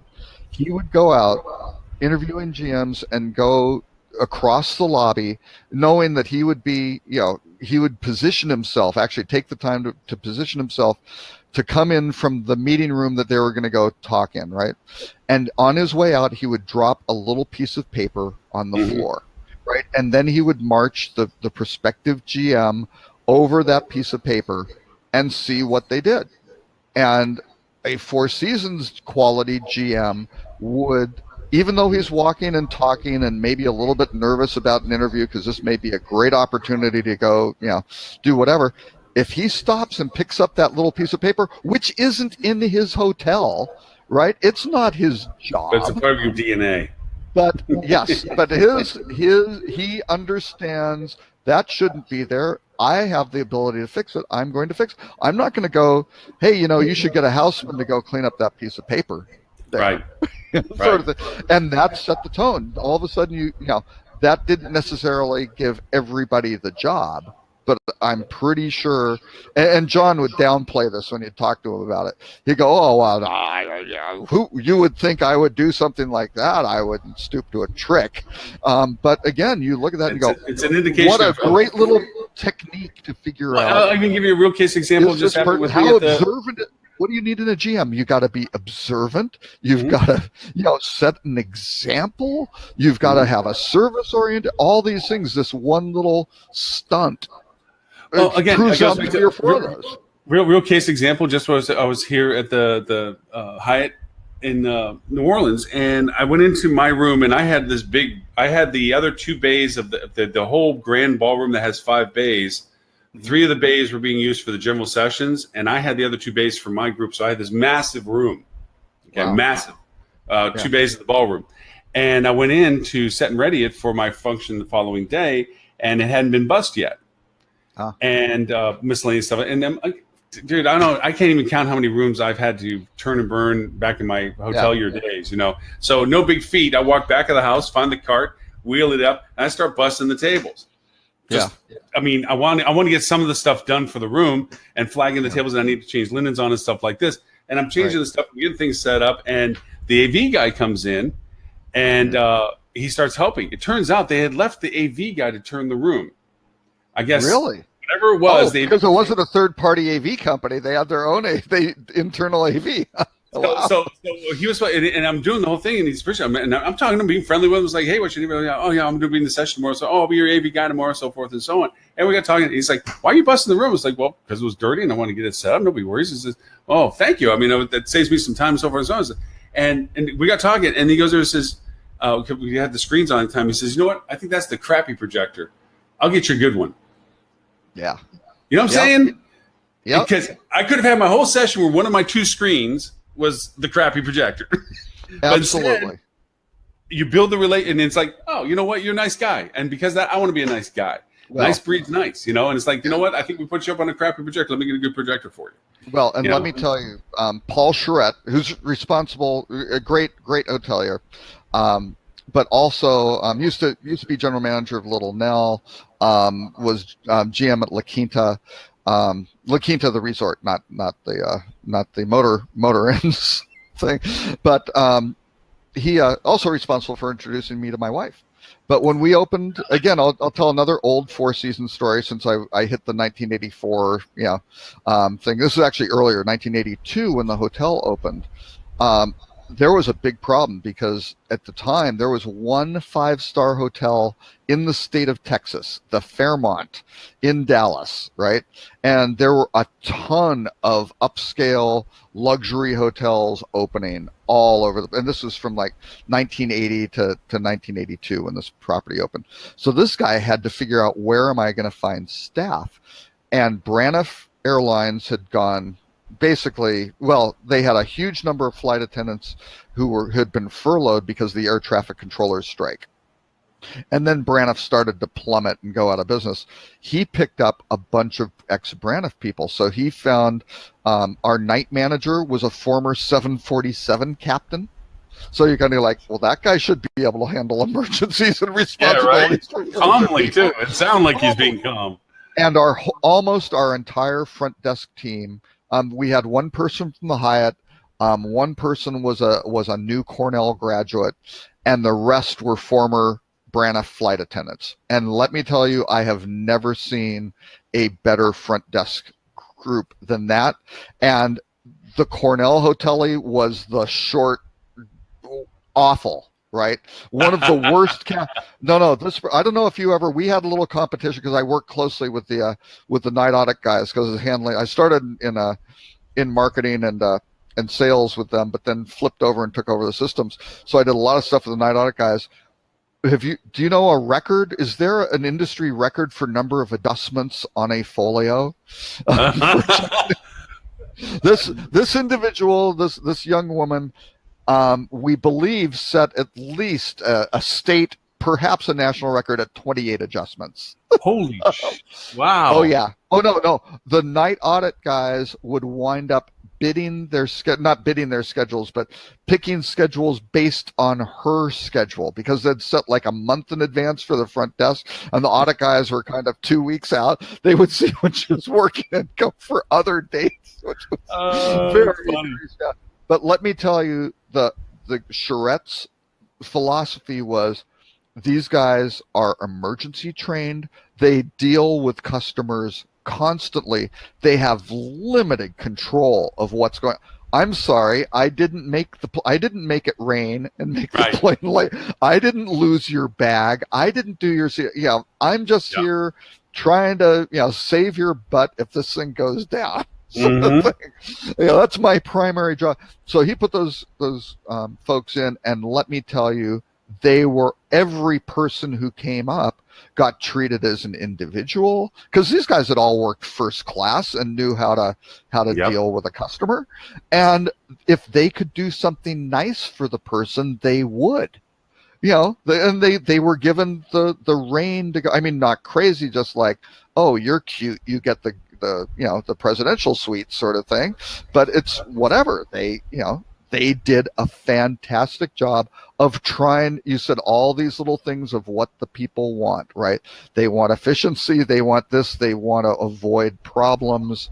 They figured this stuff out innately when the person, with a smile, made the person feel great, solved their problems, got them moving along their way, and unbelievable team, right? Yeah. So, and that's what you have to do. I mean, if you want a great hotel, right. Yeah, the surly person who's overworked and no eye contact, doesn't care about you, is asking the same stock questions, with the same stock responses.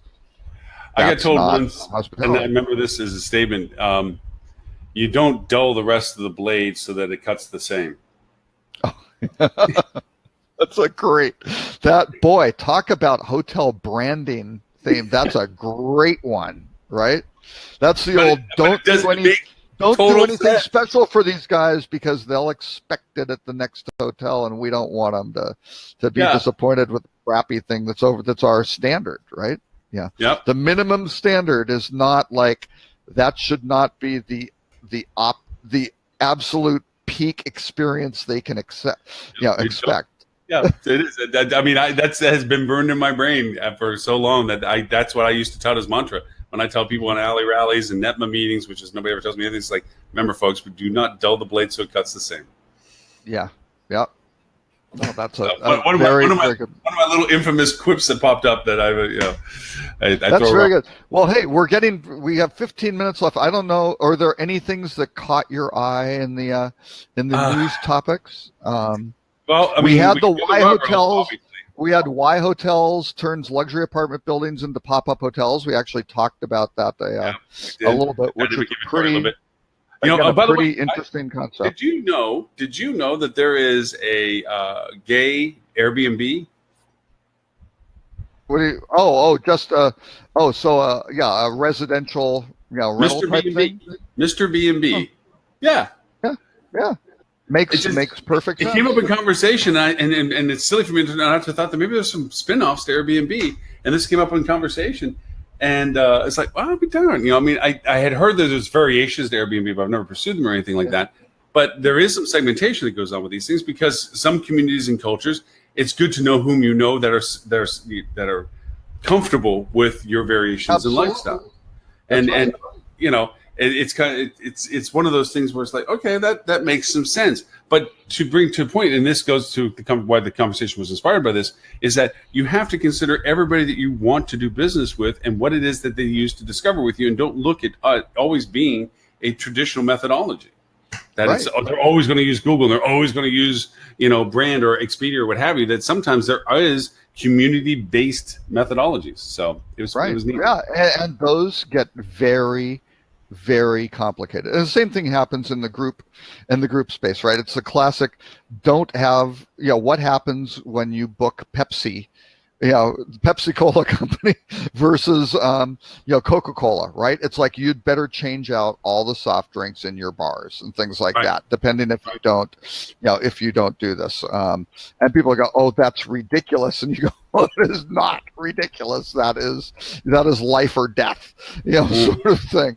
But you wind up with situations where you go, this is great. Here's a great, a great piece of business to, LGBTQ.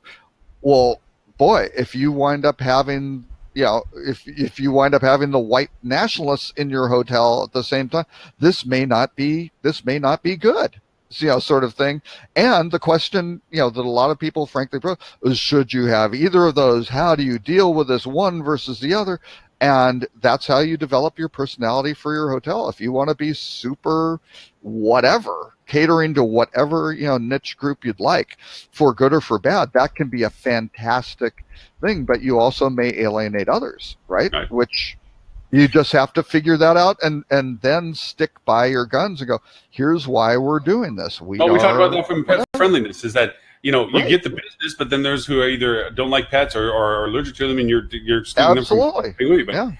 Your ruh-roh is kind of funny, because I was actually thinking about writing a little short article about things that I check when I travel, and I have two more to add to that list. But if you want to go through it, the ruh-roh is 7 things to check your hotel. Well, and I have a major problem with this ruh-roh too. So we may want to go through it. Well, check for bed bugs. Yes, it's silly. I mean, it may sound like I'm being slightly, but knowing how rooms are cleaned and how they're not cleaned and the cycle of their cleanings and so forth, I actually carry a UV light with me. You do? Well, there you go. A little click one that I just have. Plus, I have a UV sanitizer that I hit the remotes and the faucet taps with, just because, even knowing they're clean, I'm not bringing cleaning supplies with me, but that UV, the light pretty much kills everything. But I'll hit the UV light in the dark room when I first walk in, just to see where I need to be worried about. And the bed's part of it. So the checking for bed bugs is another one of those things. But cleanliness, unfortunately, the second one that they pointed out, that's a hard one, because rooms, for people that may not know this from the industry side, go through a cycle of cleaning. There's general daily cleaning that housekeepers use and do when they're turning and making ready your room. And even that has variations. A room that has to be turned to be set and ready for a new guest certainly has a different cleaning cycle than one that's being cleaned while you're still the guest. And then it should, but what are some of the problems associated with that is, hey, we have these massive check-ins, and again, this is the not understanding the personas, right, of who your guests are and when they're coming in and how they behave, and all of a sudden it's like, we've got to get these rooms. We need 5 rooms now. Fast. We need set readies now. We need now. They're now, and so they'll shortcut. The cleaning processes. If the class doesn't look like it was touched, then it gets left for the next. Unfortunately, things like that. But there is also deep cleaning cycles that rooms go through, maintenance cycles that go through. There's high dust cleanings. There's furniture movement. There's FF&E repairs. And there's all these schedules of things that go on that take rooms in and out of inventory. And of course, during high season, those rooms don't get taken out of inventory because they're a constant turn and burn. So you're most likely to get the most deteriorated cleaning event during high season, that even though they're busy and they're replacing guests in that room, the actual depth of cleaning in that room during high season is the least out of the entire year, because it just can't be afforded to be taken out of inventory cycle. So cleanliness is the thing I would say as a caveat to that statement. Cleanliness of what you're going to engage with is important to check. Yes. Cleanliness as to whether there's dust bunnies under the bed, unless you plan on being under the bed, are not a necessary component to checking a room for cleanliness, although the dust bunnies are there. But again, people will freak out if they see the dust bunnies, because they're like, well, if that's there, what can't I see? And I'm now going to... Which is why I run around with a UV light now. That's interesting, because again, and then I'll just dwell on Four Seasons, and again, same period. The absolute bottom line for the most valuable staff member of a hotel to Isidore Sharp was the housekeeper. Mm-hmm. Just hands down, not even close to any other role, including the general manager in the hotel, right? Yeah. I mean, you could argue the general manager sets the tone and everything, but if your housekeepers aren't performing, you're screwed. You aren't going to overcome that. Right. I told you, though, I used to do in my meetings where I went over and asked everyone when we did a general meeting in my hotels, it's like, what is the one person in this room that doesn't need to be here for this hotel to run? And everyone would make jokes to each other. It was like, it's me. Because I'm not cleaning the room. I'm not checking the guest. I'm not preparing the food. And I'm not serving the food. And I'm not preparing the banquet space. So you are the most critical component. And housekeeping, abso-freaking-lutely. If housekeeping fails at any level, it is an indication of the entire product, period. Right.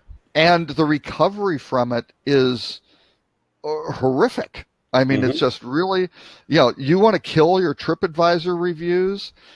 Have something where, I mean, this is my daughter when she studied abroad in Sevilla.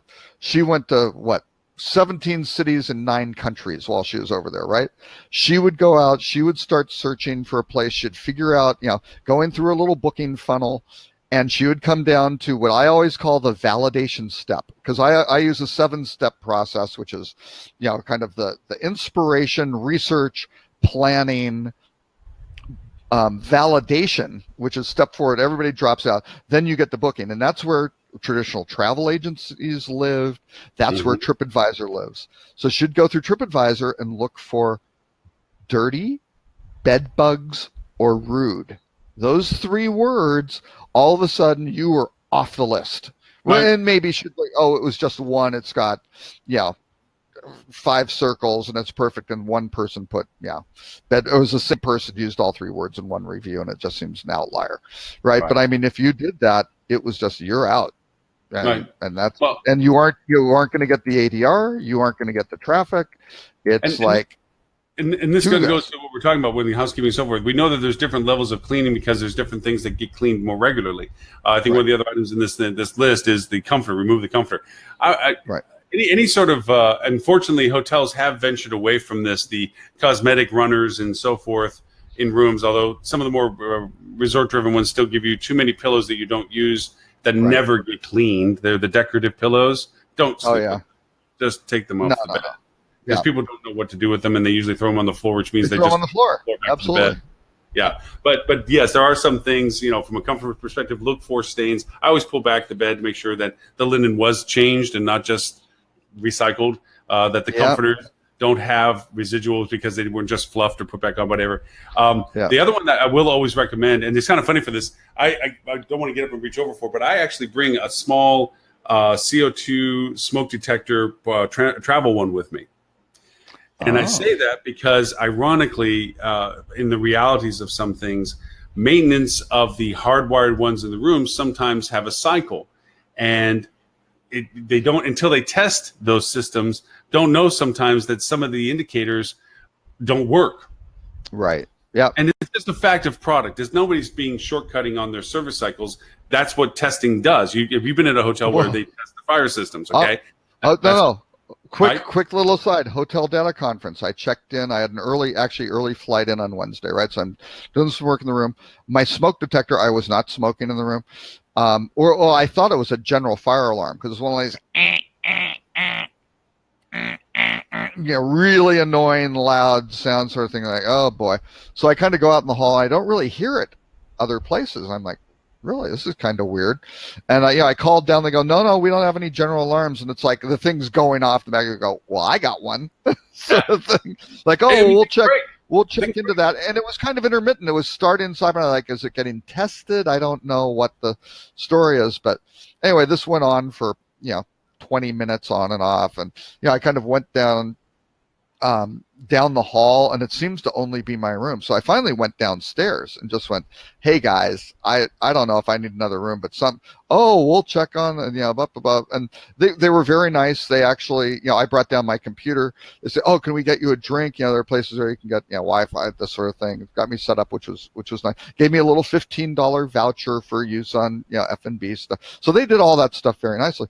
But I'm looking at the fire panel. Right, because I've been around hotels, and the fire panel is always there near the front door because that's where wherever the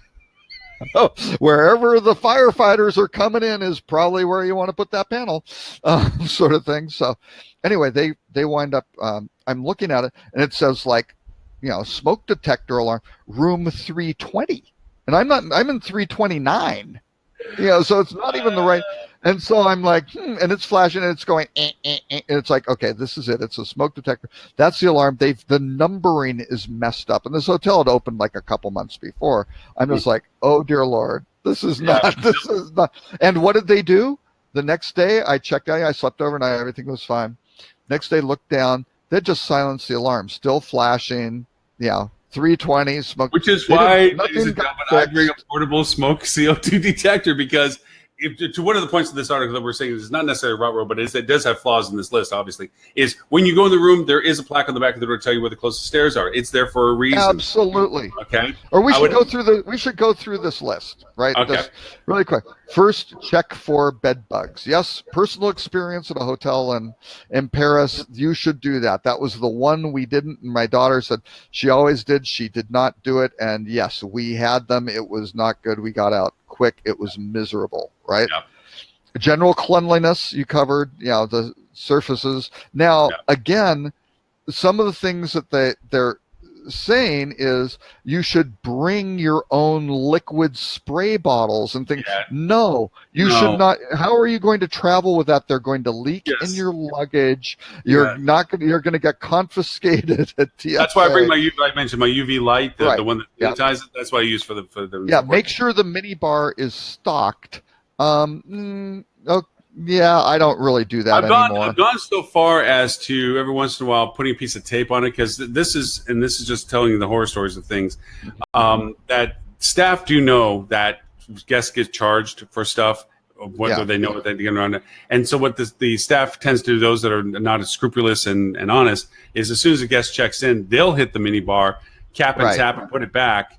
And either it's omitted, or they took the vodka bottle and refilled it with water, and you're getting charged for it, and you can't say that you didn't because the door got opened, it got closed, it got lifted, it got put back. So checking the status of it, I put tape on the door sometimes of it just to see if somebody got into it after I saw it. And like I said, but that's a minor thing. Removing the comforter we talked about. And most of them now, at least for the move and things like that, I can go, I was not in the room at that time. Go check your videos in the hallway and things like that. I wasn't there. I didn't touch the thing because, again, I'd never touched the mini bar generally. The other is the emergency plan, which we just talked about. Which is remove the comforter sort of thing, which maybe. But then again, they said usually it's just for show. You'll be warm enough with the duvet, and others. The duvet may be just as bad as the comforter. Exactly. Sort of thing. So they really skipped over that one. Now, I would add the emergency plan you should do. I mean, also too, to add to that one, okay, is if you are in a room that has an adjacency to it, where there's a door for adjacency. Oh yes. Just don't assume that it is already locked. Absolutely, yes. If you have a connecting door, make sure just check that the door is locked. Yes. Yep. Because unfortunately, things. Anyways, but that's a safety precaution to it as well. Yeah. And actually, what I do is find out if the other person's door isn't locked. I'll call down and just say, hey, the connecting rooms were open. Right. I've locked mine. Can you go up and lock theirs? Which I don't know if it happens or not. But the make sure the thermostat works was kind of interesting. I mean, if the room's extraordinarily hot or cool, I'll generally check that. Yes. But and I normally do kind of check the therm, but they're like, make sure it's working properly. And they basically say, go in and turn it way down or whatever, and wait for the room to cool down. And you're like, that takes a long. If you do all these things, you are having a miserable check-in. Oh, wash the glassware. Yeah. Again, I do. You do? Okay. I do actually. I will eyeball it and basically go. I'll sometimes wash it. It kind of depends. A couple of things. If I'm going to use the glassware, I'll wash it just out of courtesy. That's a safety thing. If they have prepackaged cups, I always use those. The plastic ones that are filled up for it. I would also say that for your ice bucket, always use the plastic bag, and don't just put the lid that's provided on top of your ice, because God knows what the lid does. Close the plastic over the top if you're going to put the lid on top. Well, they take the lid off and put it on the counter. But just don't put the lid back to it. And here's just one that is, to be candid, something you should do, but it's not necessarily a shared topic, and that is see how the toilet flushes. Oh yeah. Is it a strong flush or a light flush? Because people may overuse the toilet, and now you have the wonderful experience of having housekeeping come up to plunge your toilet because you're a little too ambitious with the use of it. You know what I mean? So let me tell you, we were put into 2 rooms. This is in Lubbock, and I will call them out. Extended Stay America was one of the worst. The first one, the toilet was not functional. Right? They were kind of, and it was a busy weekend. It was like parents' weekend. We're just like, sorry, it doesn't work, sort of thing. We can't stay in. And they're kind of like, well, what do you want us to do about it? It's like, give us another room. They gave us another room where we had to wait for a while. It came out. The general manager comes out with an armful of towels, which are sopping wet. It's like, what the hell? I was like, is there a problem or a flood? Because and they're like, oh, well, we just saw them. we saw them do it. Then they gave us that room. We're like, what was that? What was that? They're like, what was oh, that? no, that was just we were cleaning. And they're like, that's not how you normally clean. Well, okay, and the other that toilet was leaking. They had some sort of newfangled, modern toilet, sort of thing. Well, the other is with the shower. Test the water and make sure before you turn the water on that the head isn't turned on, so you don't start your shower. Oh, I always do that. Yeah, but I don't do that these are little before. things. But my theory is make sure your housekeeping staff is doing all of these things right, so the guest never finds anything in your hotel. Because if they never find anything, they will suddenly start going, hey, you know what? I don't have to check this when I stay at these properties because they're always perfect. Yes. Sort of thing. Well, I would just say that even the best ones are good. You save them time, you save them worry and aggravation, because I can imagine, you checking in with a family or something like that into a place and going, okay, kids, stay here. We've got to check for bed bugs. Kids freaking out, right? Yeah. At whatever age. We got to see what our shows come down to. Talking about how to flush a toilet. That's what our shows come down to. Make sure you check the toilet and whether the hot water hits you on the back of the head because you didn't turn the faucet in the right way. My rut row was really for the hotels making the shortcuts, and the rut row is if you're training your guests, you have to do all this stuff to worry about if the room is even clean. That's not a good thing. That is a rut row for the industry. That's very, very true. Very true. Mr. Robert, we're running late. Yeah, we're running late now. But thank you. Can I show one other thing that came up earlier that I really wanted to mention? Whoops, let's see if I can find it here. And let me. Whoops. Okay. Branding. Again, we mentioned that all these hotel companies have all these different brands and things like that, right? Well, let's look at. This is my little Android. I'll see if I can focus up. Here's my little thing with hotels, right? And you can see you've got best. Oh, are these backwards? Are they showing backwards to you? No, they're front. They're looking front. Oh, okay, that's good. So we got Best Western. Wyndham. Whoops, we blanked out there. Oh, sorry. But look at Marriott. It's blue. Yeah. How did Marriott? They changed it to blue. And look at Hilton is black, and they're normally blue. Sort of thing. And also Hyatt. So it's like Marriott, you were always red. Now IHG has gone for the orange, as has Choice, and has whatchamacallit, Caesars, right? So you kind of look through all of those and go, well, is orange and blue, did they run all the sets? Because now Best Western, Hyatt, Marriott, Wyndham, and Hilton. Now Hilton is only in black here, but they're normally blue. They're all going to blue. Choice and IHG are going to the same shades of orange with that. Is this a color study that people looked at and said these are the most conversion? They click on them most? Or if I'm Marriott, I want to stay red. That's an iconic. So you do have all these sorts of brands, but why do you want to be exactly the same color blue as Hilton? Which is now exactly the same color blue as Wyndham and exactly the same color blue as Hyatt. You kind of go, I don't get it. Yeah. So anyway, that was going to be my row, but there wasn't really an article on it. So anyway. Mr. Robert, thank you as always. Thank you for the topics and of course the links that we didn't get to that we only hit a couple of them in discussion and talked about a few others. Nobody will ever see. But the list that you create is the most endearing thing to most people, and it is still, to my amazement, the fact that no matter where I go and get to speak and so forth, meet people, there is at least one, if not more, that go up and say, "I listen to your show." And there were some. I mean, did anybody introduce themselves? Why wait? Oh yeah. Oh what? I told people to look you up. There were some people that were going to go over and come to the conference. Robert's going to be speaking. Go over and introduce yourself and so forth and so on. So I don't know if anybody came up to you to say that. That's okay. But people will say that they look at it, and people who get copied on this list do enjoy the list. Yes, but there were some interesting ones. Why Wayblazer shut down, I thought was a very interesting article.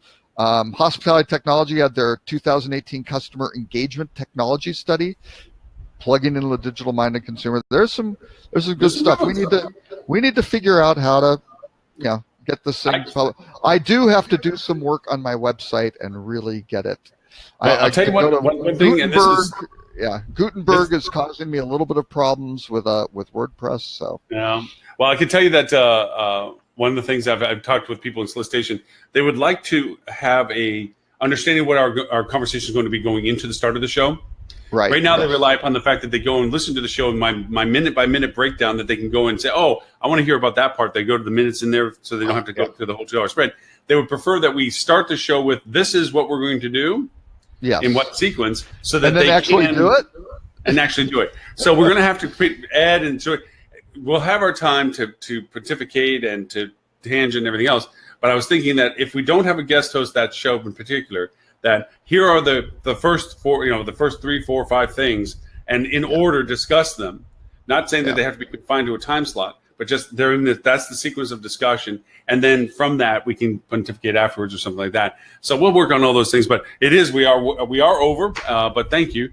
And for those who want to know where to find you, Mr. Robert, where can they find you? You can certainly find me at rockcheetah.com, a somewhat dated WordPress site, which really does need a refresh. So it's not awful. I mean, it's everything's scoring quite nicely, but it just needs a little bit of an update. Painter's House needs a little painting. That's what. Need to do that. Or Robert K. Cole on social media. And for the repeat of this show, you can go to hospitalitydigitalmarketing.com/live. You'll see a link there, or you can go to hospitalitydigitalmarketing.com/159-2, which is the show number. Very good. And actually, an interesting note is that I had my 12-year Faceanniversary, which I didn't even know was a thing, but I was on Facebook in August of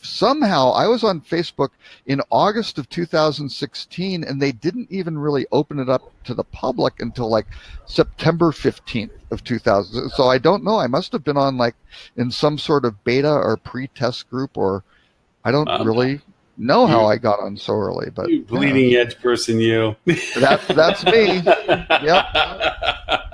Robert is always painfully early adopter. Early adopter. Thank you as always. And we'll see everyone for show number 160 next week.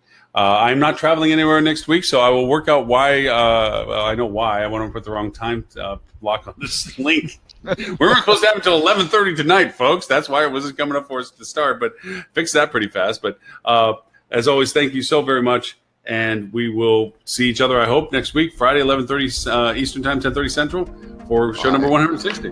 I will be here. So, bye, everyone. Have a great week. Bye.